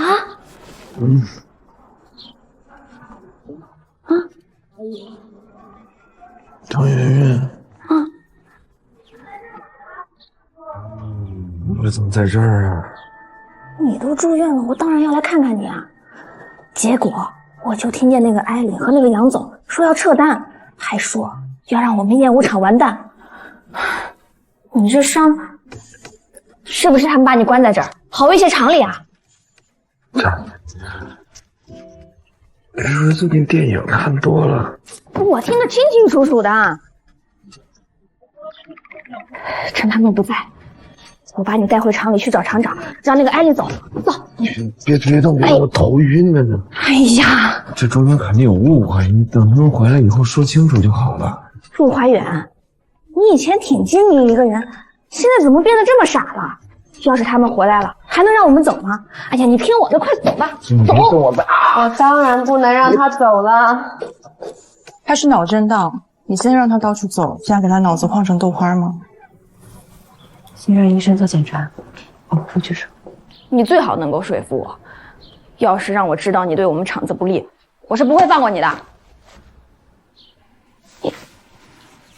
你怎么了？你也受伤了？啊？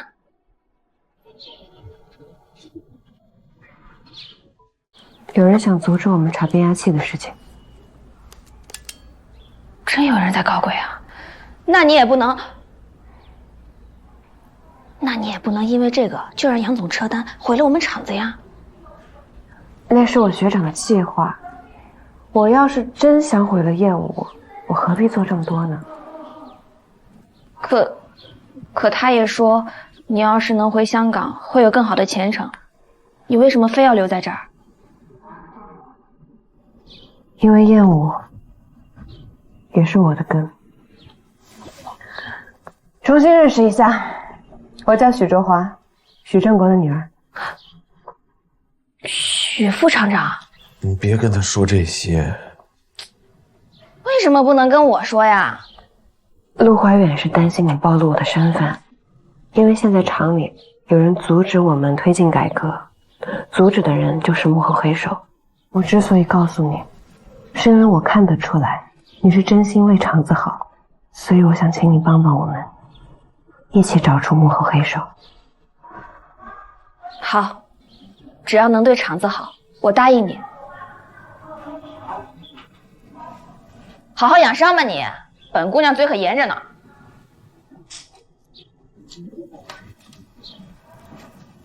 没什么大问题，还有一些注意事项，等我回办公室说。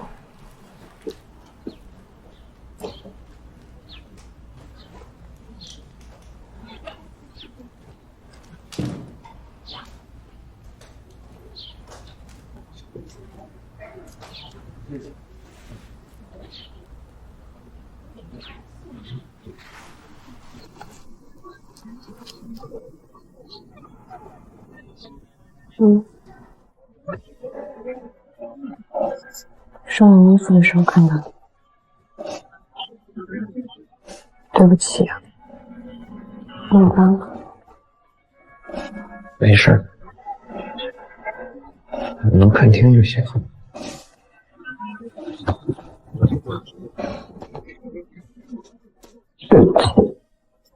我是轻度脑震荡，下次应该拍个重度试试。呸呸呸！呸！收录机试产成功，但旧的制度必须改。从下个月起试行新的分配方案，打破大锅饭，效益与收益直接挂钩，细则都在各位的文件里，大家看看。取消底薪，按件提成。王厂长，你这不是要砸大家的饭碗吗？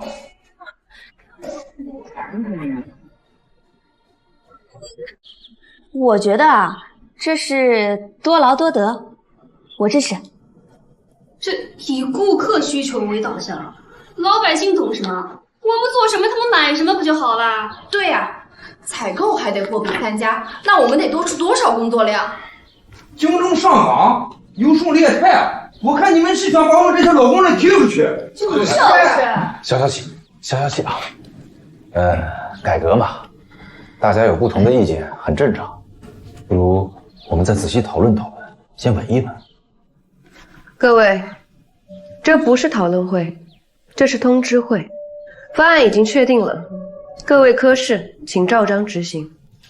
一个外人凭什么在这里好好吃力？就是你谁呀？好，各位，改革的决心厂里面已经定下来了，阵痛肯定有，但是不变只有死路一条。还是希望能够把重心呢放在如何落实、如何克服困难上，而不是考虑该不该改革。哼，你这话说的倒是好听。王厂长，咱们厂20多年的规矩，现在说改就改，咱们问问咱们老朋友答不答应？不答应，不能改，不能改，不能答应。陈师傅，当年你刚进厂的时候，我带你参观车间。我记得我跟你说过，收音机响了就是通了魂。可现在咱们的魂在哪儿？是在仓库里堆积如山的卖不出去的收音机里，还是在银行催债的电话里？我当这个厂长啊，最怕的不是厂子垮了，我怕的是咱们的厂的魂没了。可是魂不是守出来的，是闯出来的。这两个年轻人，一个从香港带来最新的技术，一个把命都扑在车间里，他们图什么？图的是业务这2个字还能响响亮亮的叫出去。今天我王宏伟把话放这儿，谁支持改革，谁就是我王某人的同志；谁阻挠，那就是和全场800个饭碗过不去。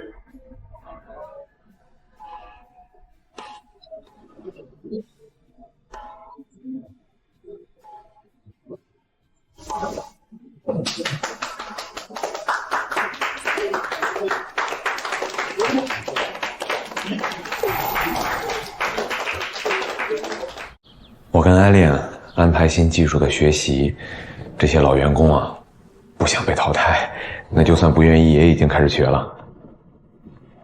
销售科的变动比较大，一部分老员工仗着资历倚老卖老。不过厂长放心，我有信心让他们心服口服。圆圆，你要注意分寸，不要让老员工寒心，要讲究方法技巧。这就跟设计电路图一样，该走直线的时候走直线，该绕弯的时候得绕弯啊！厂长你就放心吧，说不定那暗中搞鬼的人就在这个里面，我要趁机把他揪出来。圆圆，你能愿意帮我们推进改革，其实做的已经够多了，这件事情就太危险了。我可不怕。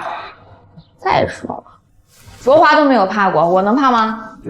陆怀远，我发现你年纪轻轻的，怎么跟我爸一样瞎操心，烦人。走啦。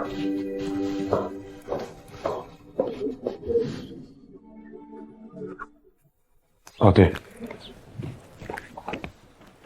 这个呢是我们自从提出改革方案以来，行里面所有的投诉信，我们看看从这里面找一找有没有什么可疑的。今天的投诉信1/3都在骂我，难受？我不难受，我只是在想我爸，他当初是不是也被这样骂过？这些人骂我，我跟他们又不熟，我可以当做耳旁风。跟我爸不一样，他跟他们是战友，是同事，相处这么多年，心里该有多难过啊！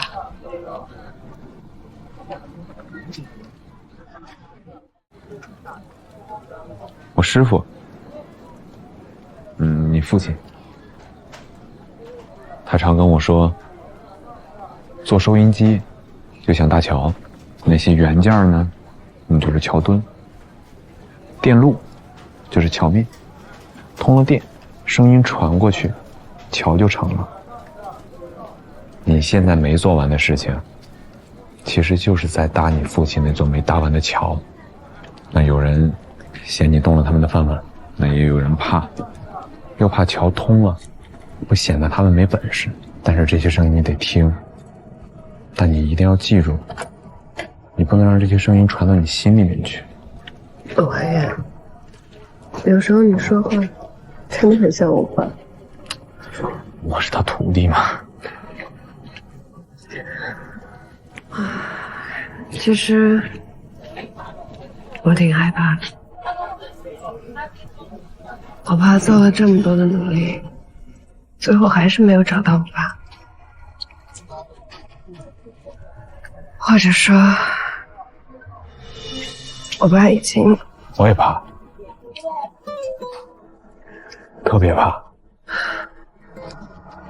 但是我找到今天，你也在找，我相信我们一定会找到的。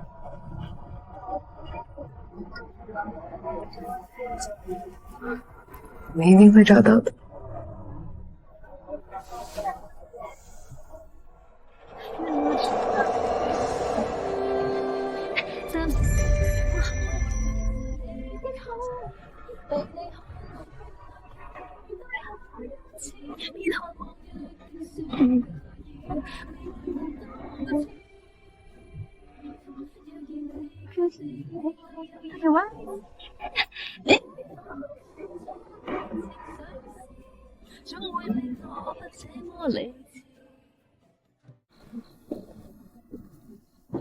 早点回去休息吧。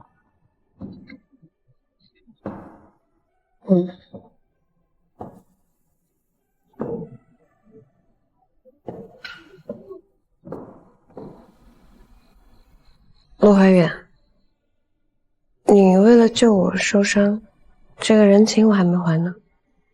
你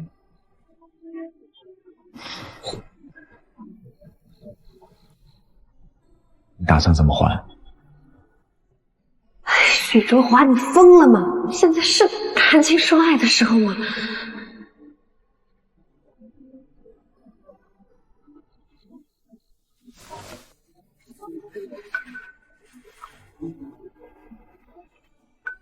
你上来吧，别着凉了。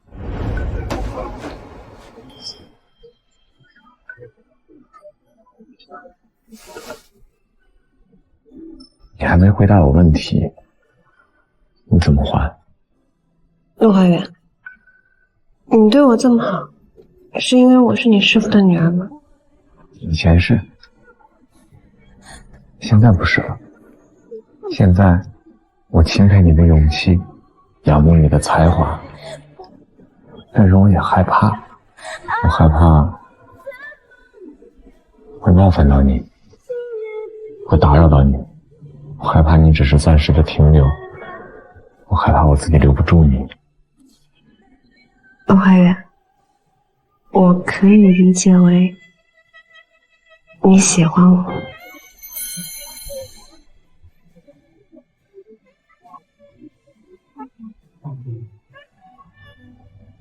许周华，我喜欢你很久很久了。我也是。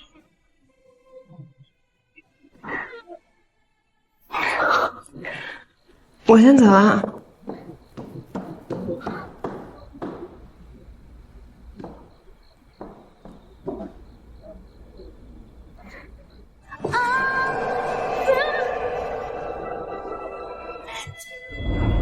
应该。晚安，男朋友。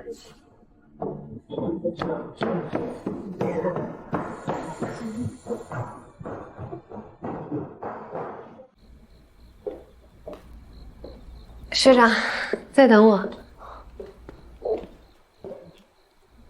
你们内鬼找的怎么样啊？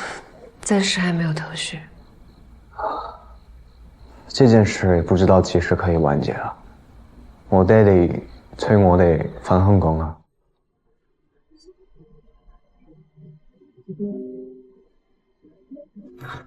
好了，搞得我好像一个催债工一样。早点回去休息。安了，你也是。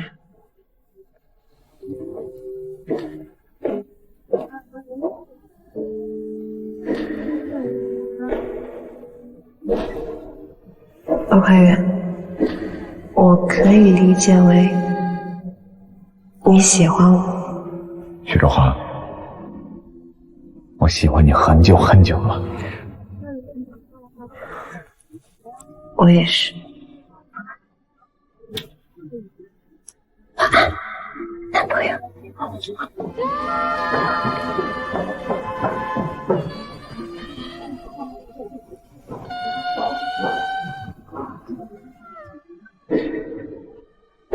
唔同我，又係返香港嘛？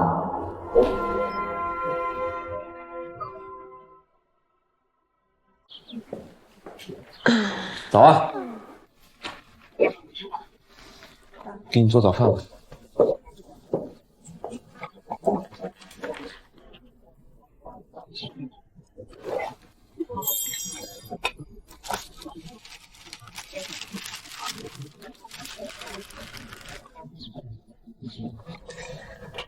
没想到陆副厂长这么刻板的人，还会做这些。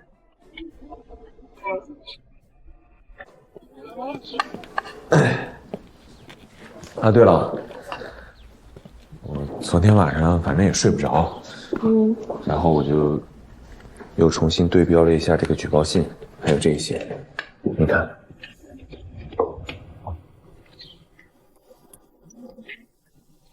虽然字迹不一样，你也觉得很相似，对吧？你看感叹号，感叹号的走势基本上可以说是一模一样。一个人就算是再有能力去模仿别人的字迹，但是有的时候总会在这些小细节上面暴露自己的习惯。是张德莲，他是咱们厂的老好人了。你单凭这样一封举报信的话，其实也不能确定是他。哎，我受伤的事情你是不是通知张媛媛了？没有啊，你受伤的事情只有我、学长、王厂长知道。还有一个人知道，凶手。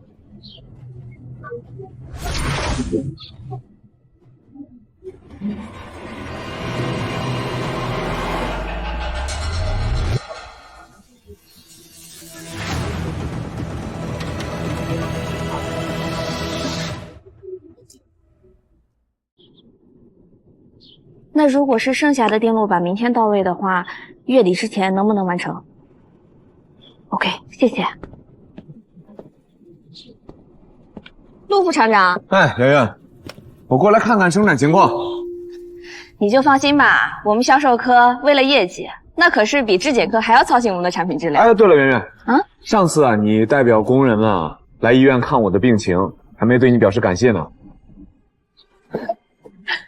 陆副厂长，你是不是真的傻了？上次是我爸告诉我的，工友们没人知道你住院。忘了。那个，艾琳小姐是许富平的女儿的本事，你跟别人说过了。我是什么大喇叭吗？我都答应过他，不会告诉别人的。好，你们忙。啊！呀，爸，你什么时候来的？怎么不说话呀？艾琳是许正国的女儿。爸，你都听到了，也都怪那个陆怀远，大嘴巴。其实这件事情我早就知道了，我不方便告诉你。傻女儿啊，你被人给利用了啊！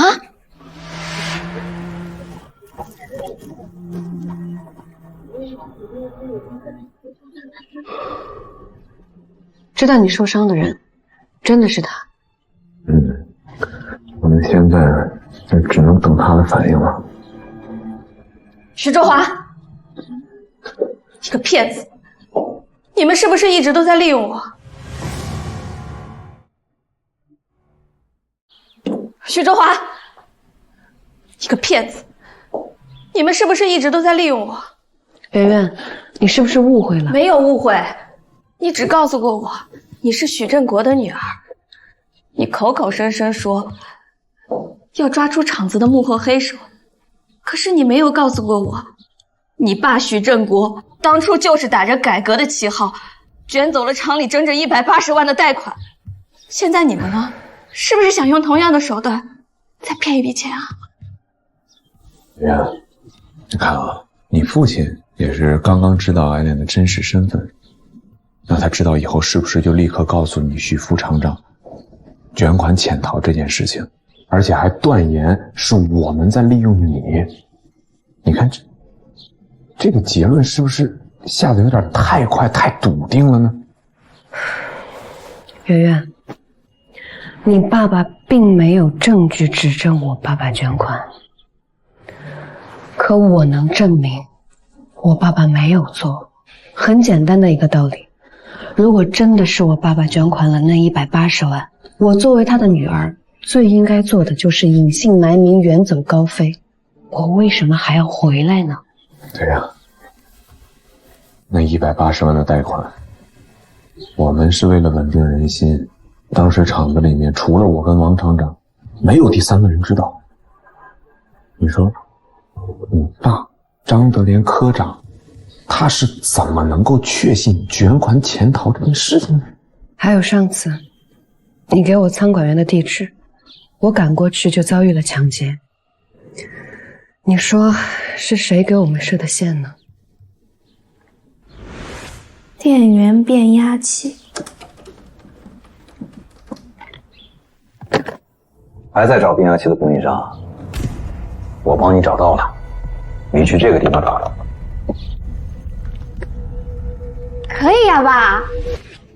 那次我受伤，我也没有告诉过任何一个人。那你父亲不光知道我受伤，而且他还立刻告诉你，你把所有的事情盘在一起，是不是说明只有一种可能呢？哎，圆圆，你先别着急。这件事情我必须得跟你说清楚，是因为你对厂子的忠诚，你爸的根本目的就是想利用你对厂子的忠诚，利用你的愤怒，把许周华赶走。圆圆，有的时候啊，第一个跳出来指证别人是骗子的人，那不一定就是正义的人，那有可能就是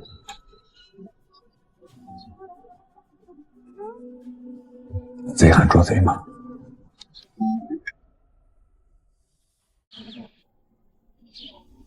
你们的意思，卷走钱的人是我爸，打伤陆怀远的人也是我爸？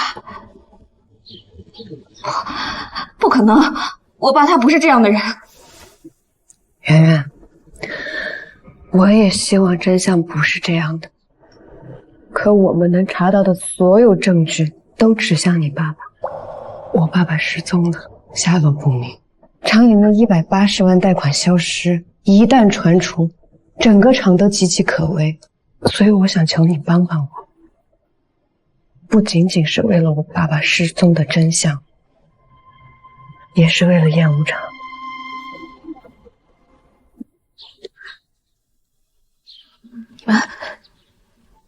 你们能不能给我一点时间？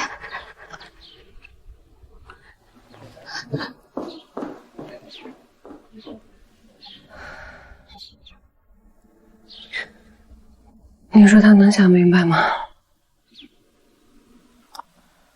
能。给他点时间吧。再清醒，再善良，你也是他爸呀。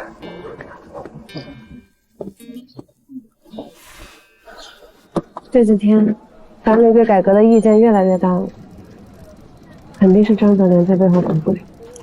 党媛媛不是请病假了吗？我猜啊，他应该是去找证据吧。放心吧，只要是咱们能抓到张泽连的证据，他就掀不起什么浪花了。希望如此吧。别担心，这厂子里的事不是有我的吗？还有王厂长。哎呀，陆花园，要是没有你，我都不知道怎么办了。哦，没事，吃饱了睡一觉，睡醒了那就什么事都过去了。哦，谢谢。陆副厂长，阿丽，我最近偷偷跟踪我爸，发现他半夜偷偷去过一个地方。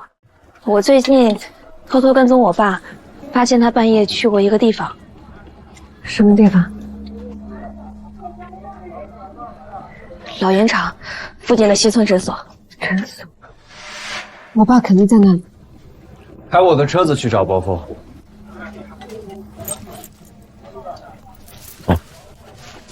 陆副厂长，是不是如果你们在诊所找到了许叔叔，这就代表了我爸？你知道答案的。如果我们真的找到了我师父，那就证明你爸就是最大的嫌疑人。你唯一能做的，劝你爸自首吧。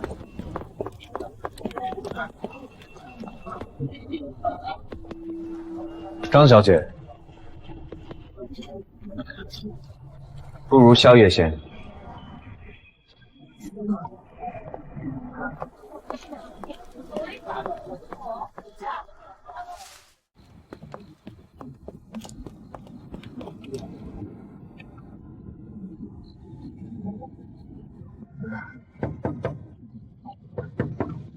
谁呀？大半夜的。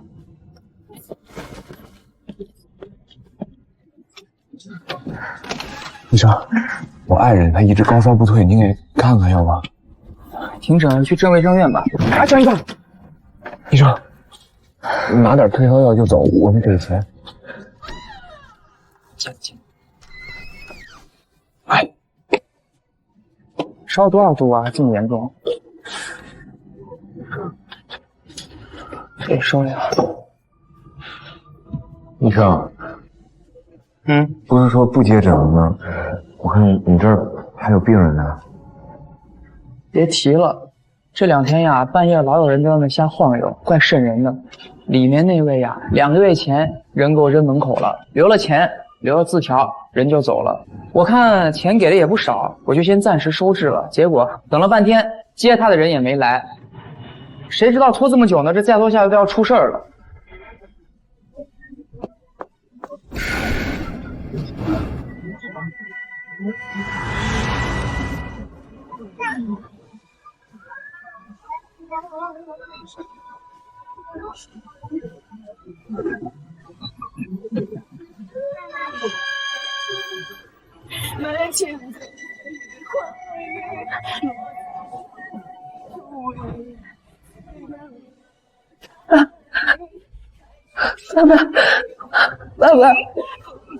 爸爸，你看看我，你们是家属吧？你俩怎么才来呀？你赶紧拉走，赶紧送医院。这人这两天情况非常不好，随时都有可能没了。我这药就这么点儿，我能把他命留到今天很不错了。赶紧拉走。找着了，先送医。医生，这个钱你拿着，我们今天在这的事情你就当没发生过啊，好吧？明白。说吧，我人能不能这么抬啊我？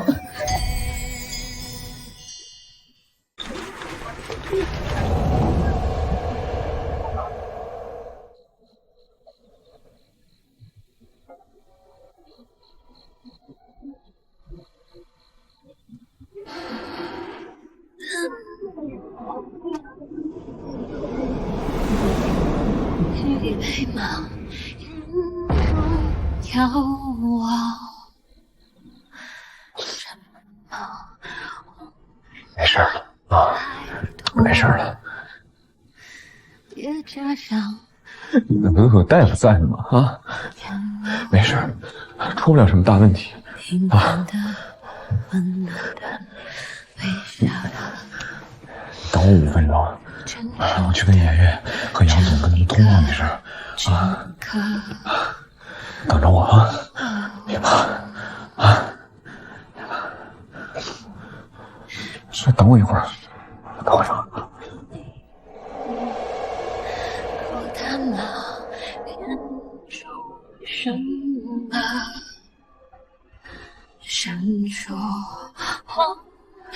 爸，从小到大，别人都说我胆子大，只要他能看出，我也会害怕。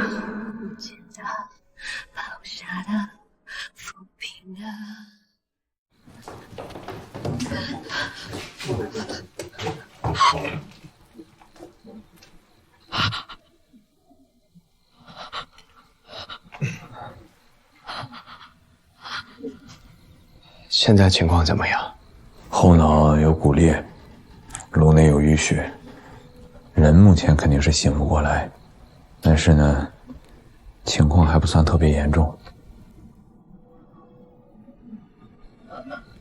那我们知不知道伯父大概什么时候可以醒？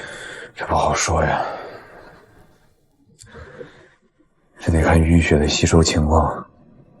医生也说了，现在情况呢不算是特别严重，那1个月也有可能，1年2年都有可能，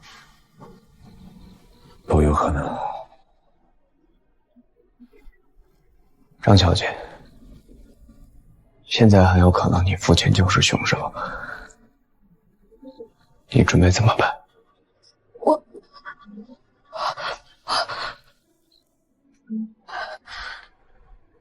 现在很乱，真的是我爸爸吗？可是现在没有任何证据啊！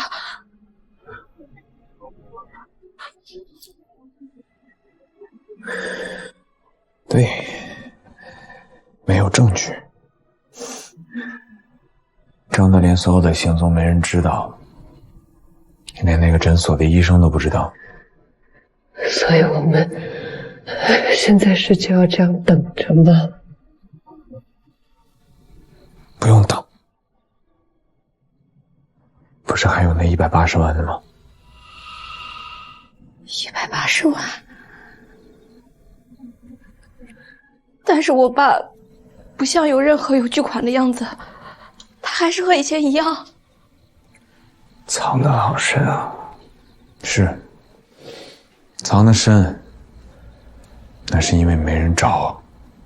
这潭死水，安安静静的在那儿待了那么长时间了，是该搅浑了。之前厂里为了稳定，一直压着那180万的事情。我爸也是因为暗中调查，遭到毒手。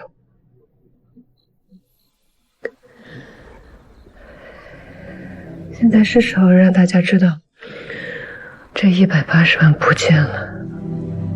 唐媛媛，我们现在需要你去做一件事情。第一，匿名向厂里举报180万元专项贷款被副厂长许振国卷款潜逃，要把事情闹大，闹到满城风雨，让银行催债，让公安立案，让全厂工人都盯着这笔钱的下落。可我爸一定会把所有罪责都推到许叔叔身上的。所以接下来，他一定会曝光卓华的身份，那就是我们的机会。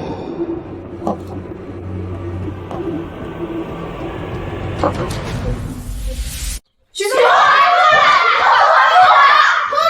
许中华，你外面安利进我们厂，到底什么居心？说，你爸是不是真的偷了厂里的180万？好了，各位工友，大家先回去，这件事情我肯定调查清楚，给大家一个交代。是你还说许副厂长卷款潜逃是假的，到底怎么回事？对，谁把那个女人抓起来？是你这是吵什么？厂长，这是干什么？是非曲直，保卫科自会查个明白。声音大不代表有道理，都上工去。这件事我会亲自督办。许小姐，请吗？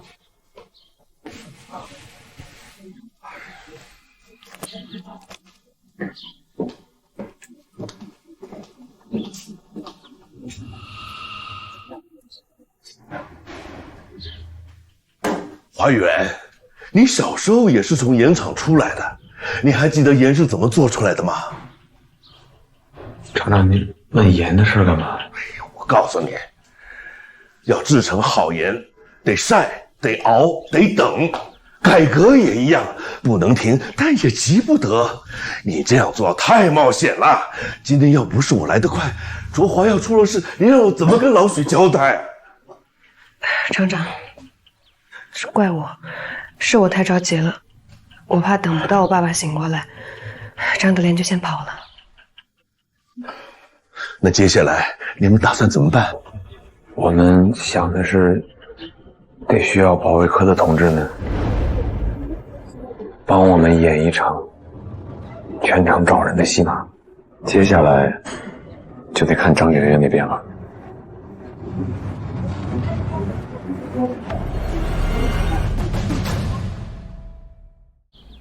哎，谢行长，许副厂长卷了那180万贷款跑了，你赶紧来吧，不然我怕到时候到你这儿就成了烂账了。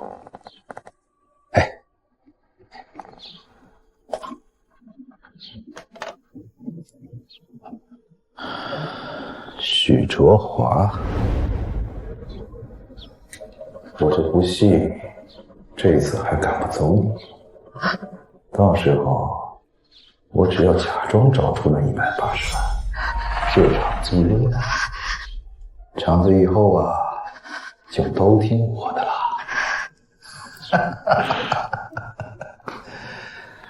哎呀，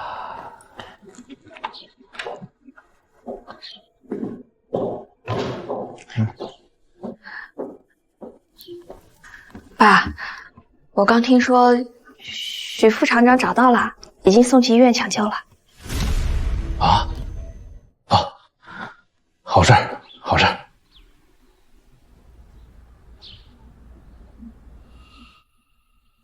许振国这位患者脑部淤血吸收的很好，估计这2天就醒过来了。好的，医生。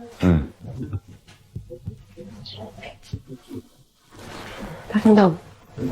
到了狗急跳墙的时候了，你放心，我肯定能抓住他。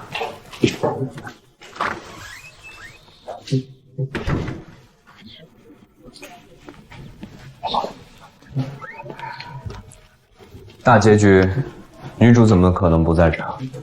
你等这一天已经等了很久，快去吧，亲手抓住张德莲，把符交给我。谢谢队长。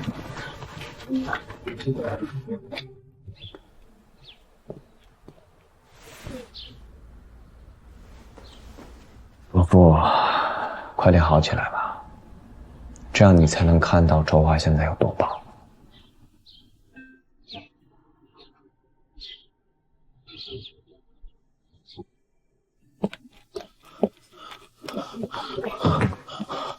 圆圆，快带上几件要紧的，跟爸走。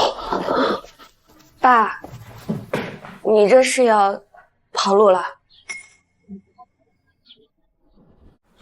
圆圆，快带上几件要紧的，跟爸走。爸，你这是要跑路了？如果要带上那180万，咱们家这小箱子怕不够。你怎么知道？圆圆，你听爸说，爸是有苦衷的，爸以后再跟你解释。眼下最要紧的是咱们带上这180万，赶紧走。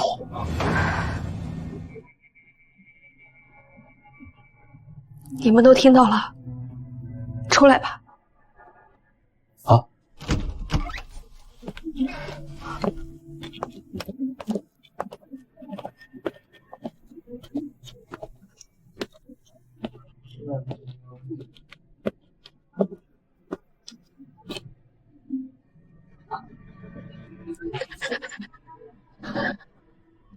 张德林，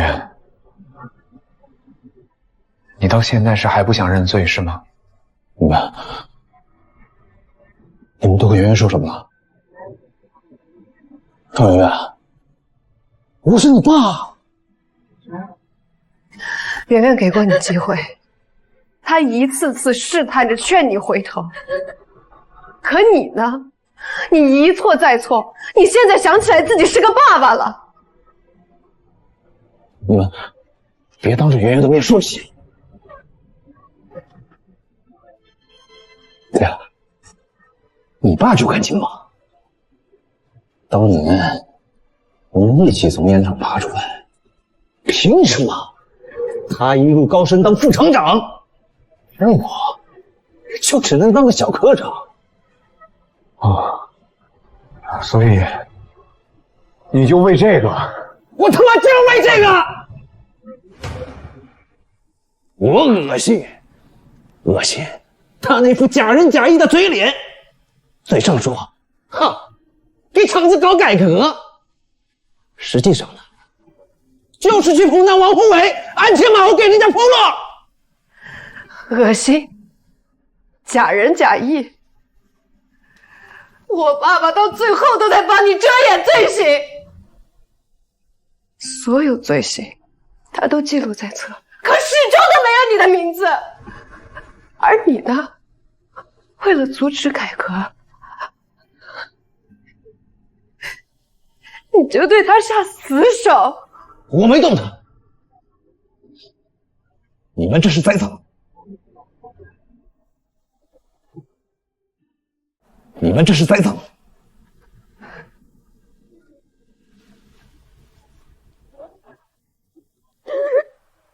许振国还没醒吧？要是真有证据，今天来的就该是警察，不是保卫科的人了。张德莲，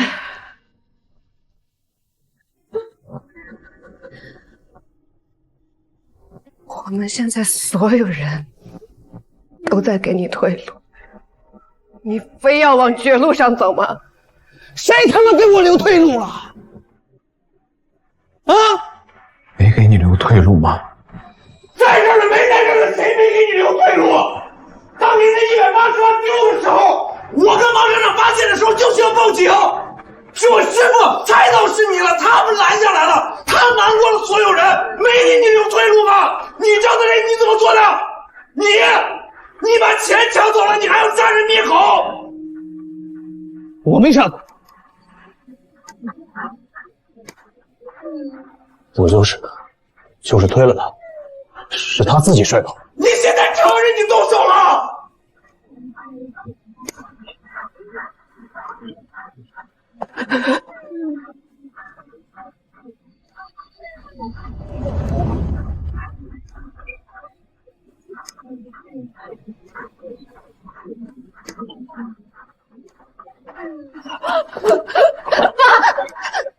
爸，自首吧。副厂长他们没有报警，他们等着你主动交代，把钱交出来，认罪吧，爸爸，我求你了，爸，我求你了，爸，我求你了，爸。我求你，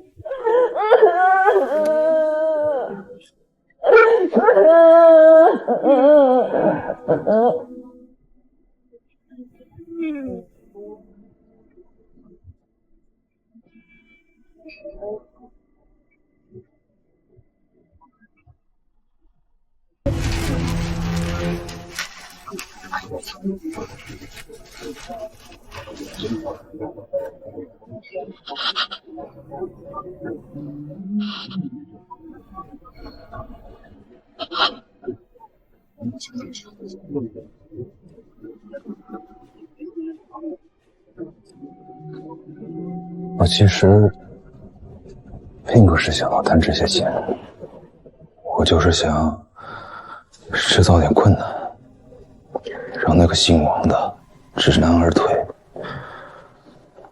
可是呢，宣氏老许拼了命的搞收录机研发，搞改革，还贷款，我只能去阻止他。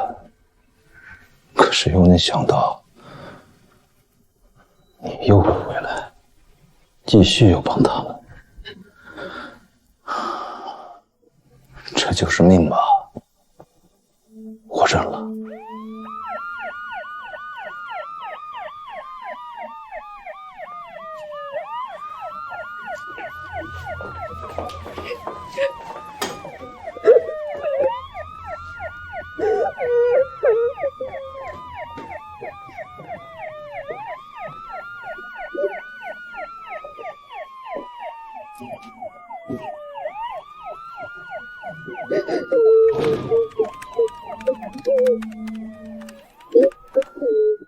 都过去了。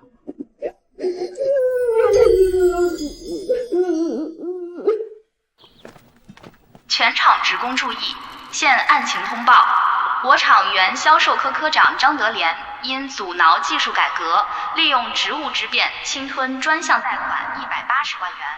事发后，为掩盖罪行，将知情的副厂长许振国暴力殴打致伤，性质十分恶劣。事发后，我厂保卫科将其控制并移交公安机关处理。经司法机关依法侦查审理，张德莲犯挪用公款罪、贪污罪、绑架罪、故意伤害罪，数罪并罚，判处有期徒刑20年。涉案赃款全部追回。许振国同志坚守原则，护卫集体财产，因公负伤。经厂务研究决定，对许振国同志予以通报表彰。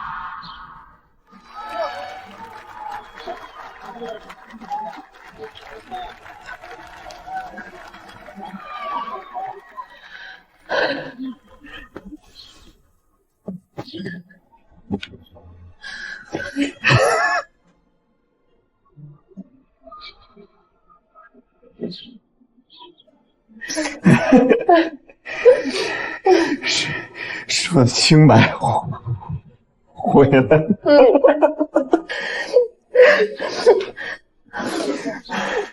师傅，能听见吗？全场人都在给你鼓掌。听到了吗？全场人都在等你醒过来。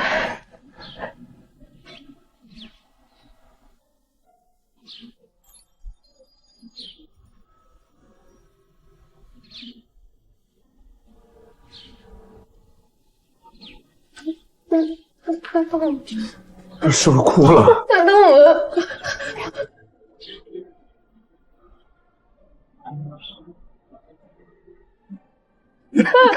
行了，叫医生，医生，你叫护士，我去叫医生。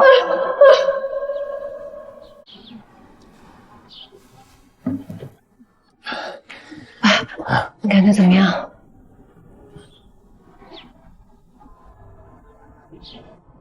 你们是不是想问我为什么呀？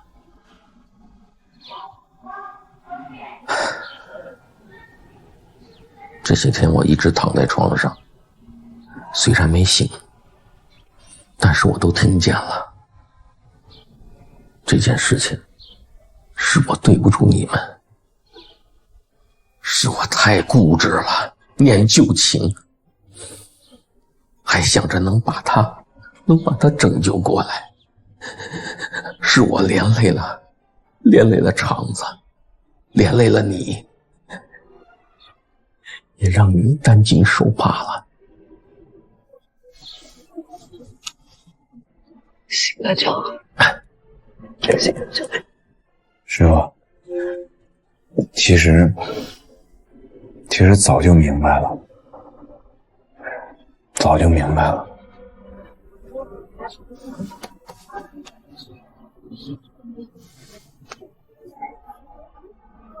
你们，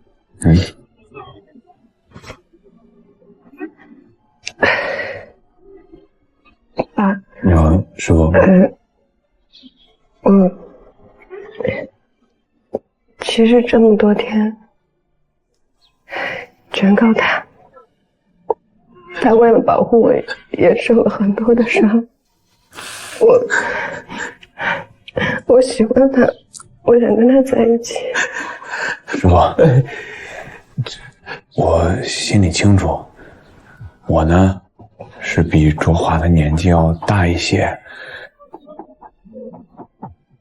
还是个孤儿，而且从小到大呢也都是跟着大家一块长大的。那基于大家对我的了解，我肯定配不上卓华嘛。辉，我培养你这么多年，你就是这么看自己的吗？我肯定不是这么看自己的呀。对呀，所以没有您的同意，我不是不能跟卓华在一起吗？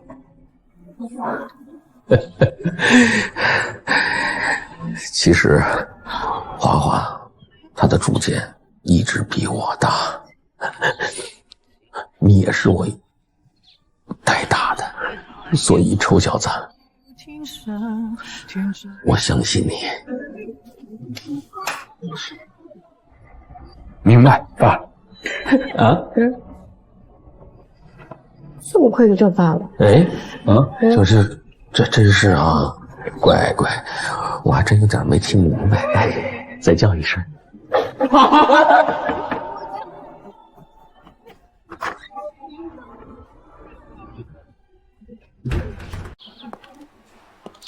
许叔叔，对不起，我替我爸爸向您道歉。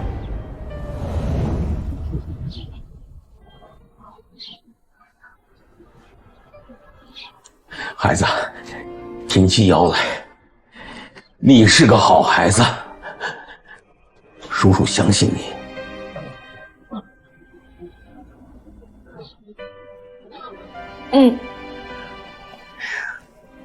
圆圆，你爸爸的事，你现在在厂里，没关系，你不是也受过很多风言风语吗？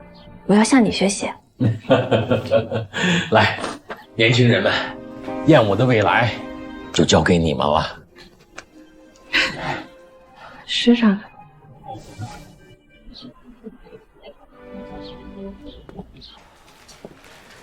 伯父。哦，你们先聊。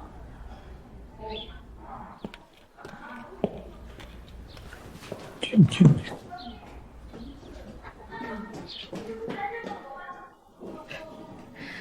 都知道你们教不离梦，公不离婆。去吧，许叔叔这儿有我呢。好，我去找华华。去。学长，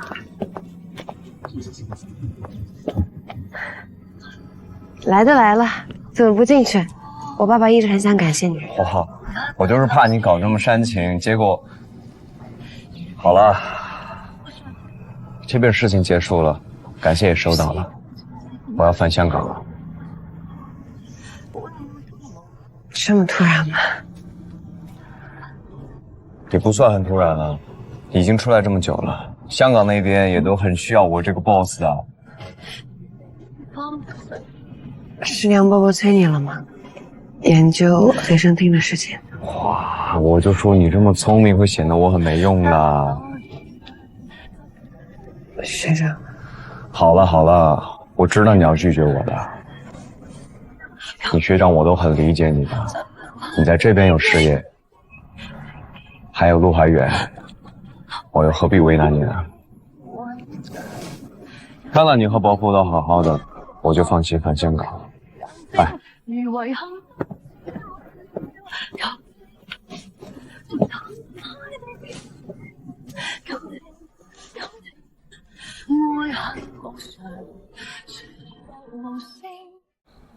张德莲已经全部交代了。哎，当年我们3个都在盐场挑卤水，那时候多简单啊，就想家里能多吃顿饱饭。他怎么就成了这样了呢？我也不明白，只能说人心不足啊。咱们3个好兄弟都在燕吴，其利断金，可没想到幸好有孩子们。是，老徐啊，你也快点好起来，我还等着你回来帮我呢。放心啊，没事。完了，我也不打扰了啊。周华，你爸爸这儿有什么需要，尽管跟我提。谢谢王叔。你去送去。不，你就这周华啊。慢点啊。没事。哎，没事。慢点，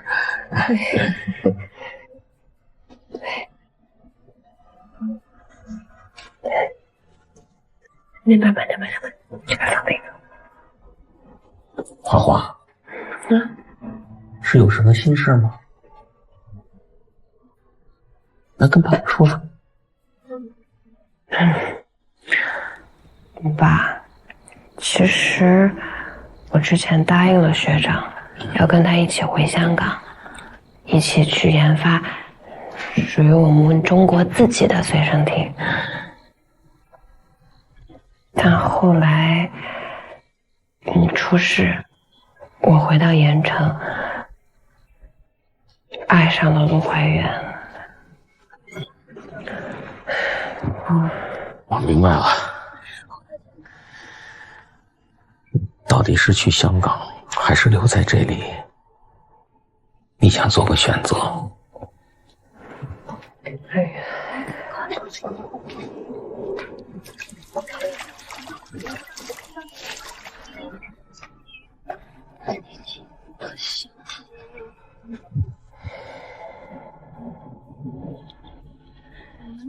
花花，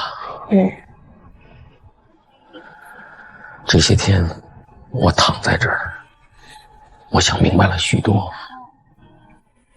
爸爸这辈子真的是被恩情、被友情、情谊给拴住了。对待张叔是这样，对待厂子也是如此。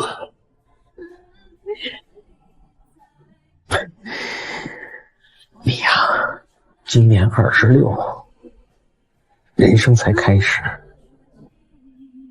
不能被恩情和情谊像绳子一样给拴住。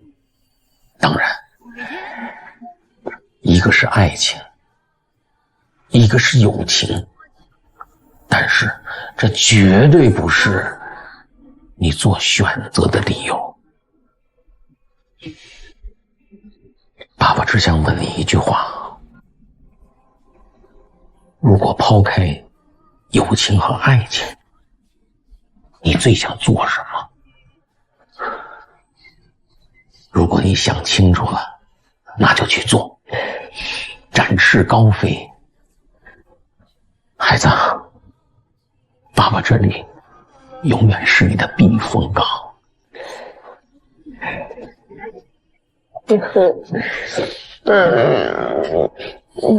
我自己来。我明白了。我明白了。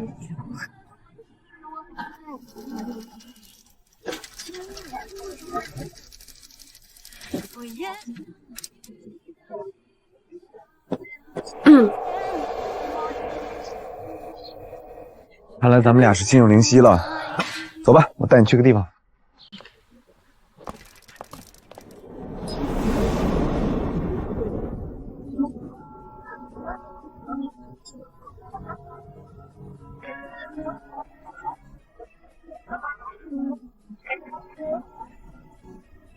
你愛亦能強永不愛人，將為留只怕你愛流過去送取見路人，不必有份好舊，你愛別離，再合再離，似花瓣獻地，聽花粉遍地。你在不能這轉身遊戲。魚湯面2碗。好，謝謝。哎，這是什麼啊？這個叫隨身聽，我要把今天的鹽城全都錄下來。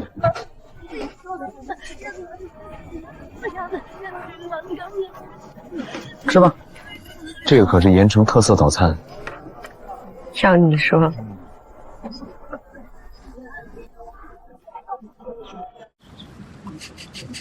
现在是下午5点15分，地点盐城，有水声，有风声，有钢铁碰撞的声音。你能听到我的心跳声吗？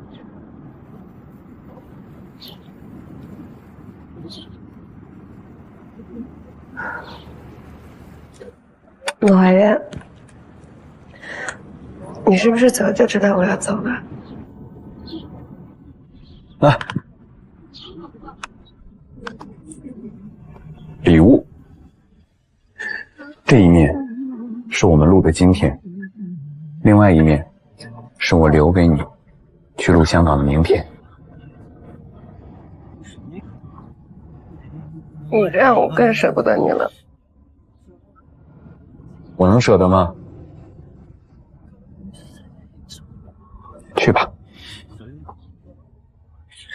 我知道你去香港不是因为杨凯强需要你，而是因为那里有最好的声学实验室，有能够让师傅康复的最好的医院，还有本该就属于26岁的许卓华却翱翔的天空。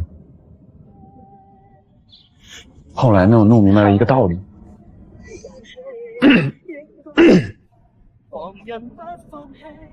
爱情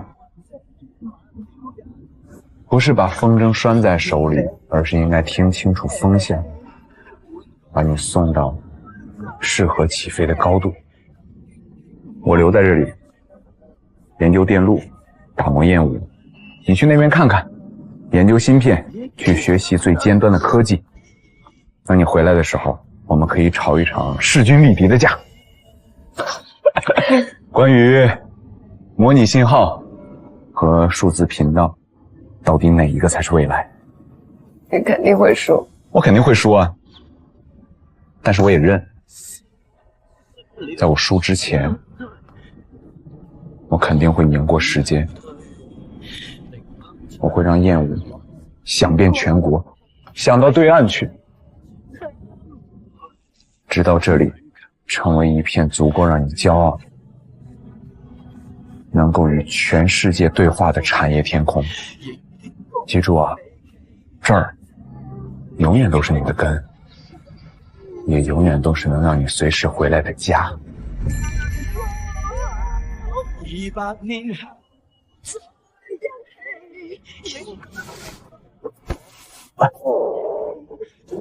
刘怀远，你怎么这么好啊？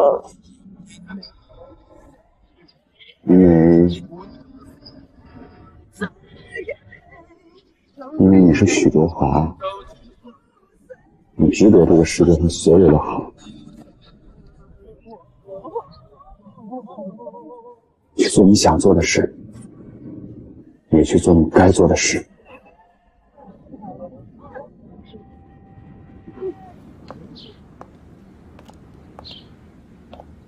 许卓华，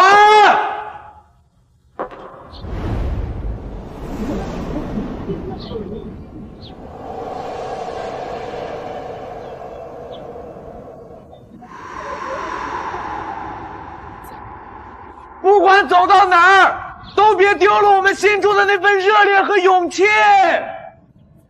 回首。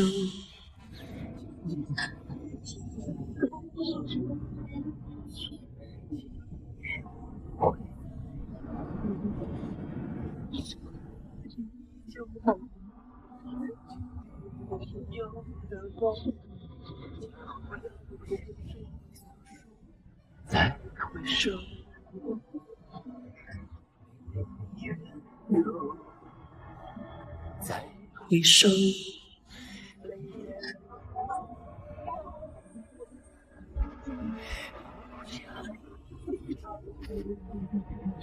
怀远，怀远，怀远。哎，说话。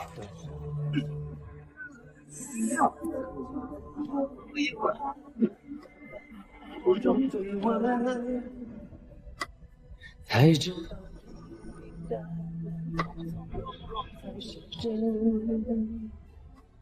再回首，再回首，我心再见吧，好吗？第37次流片失败。教授说过，把晶体管间距做到0.8微米是这个时代的极限，但我想试试0.5。收录机是研发成功了，可是定价太高，卖不出去怎么办？从今天起，我自己做销售员，一城一村一家一户的去卖，我就不信我卖不出去。还是要把成本降到最低呀。1个月，就1个月，我把成本降到最低，我保证。不愧是我师妹，0.5微米电池效可以延长3个钟。哇！我们成功了！哇！0.5微米是行业的一小步，时代的一大步，让世界听到我们的声音。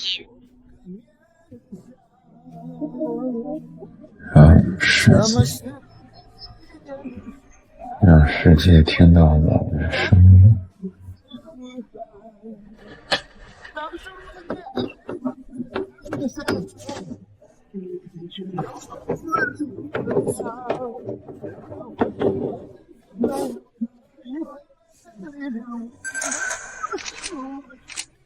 这是完完全全属于我们中国制造的第一台随身听。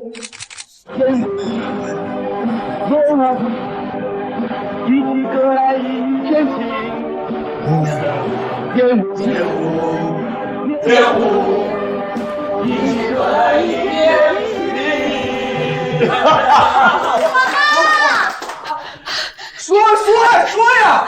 燕舞收录机北京展销会订单数量高达40万台。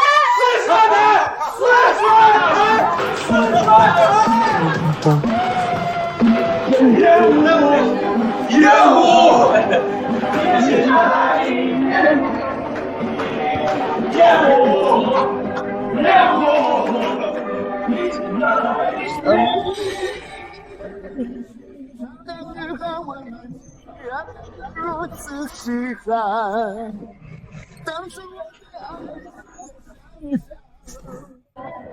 之后就恭喜啊，许小姐，研发又出了新成果。谢谢。恭喜你啊，师妹，你现在的价值已经超过我了。我们这款产品一定会成功。多謝何總俾我機會。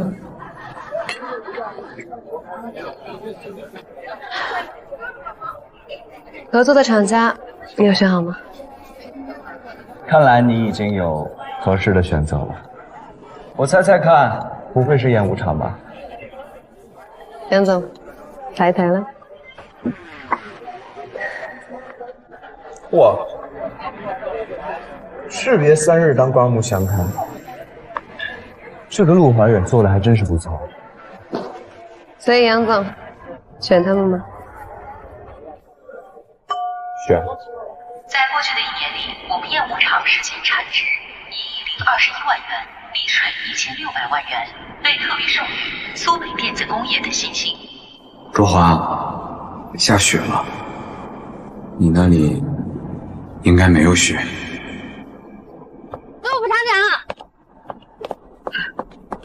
告诉你一个好消息，厂长刚刚宣布要和港商做一次深入的技术交流。你能见到你想见的人了？热烈欢迎杨凯强先生、许卓华小姐莅临本场指导。下面掌声再一次欢迎王厂长讲话。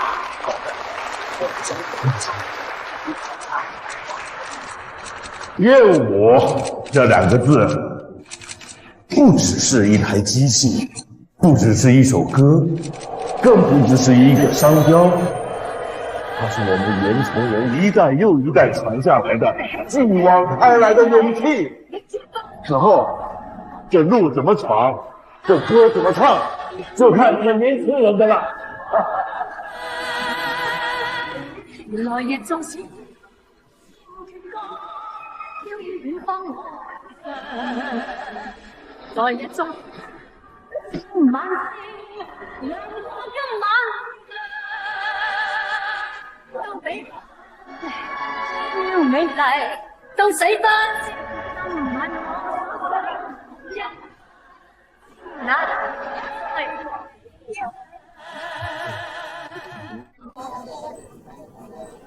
给你的。哎，会走随身听。香港的病例。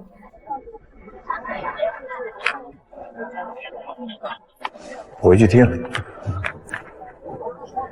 所以，模拟信号跟数字音频，哪个才是未来？我果然赢了。那你的意思就是我追不上你了？收录机也还没有完全被淘汰。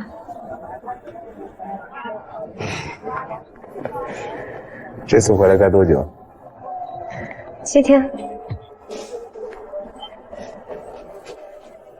用不了这么久吧？我想你了。晚上好。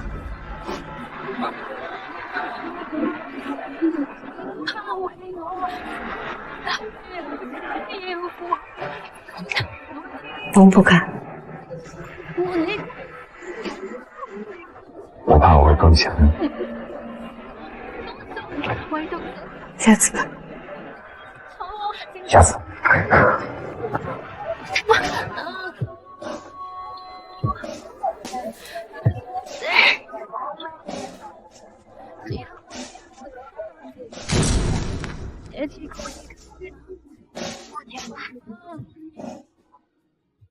各位请看，这就是我们燕舞品牌传奇的起点。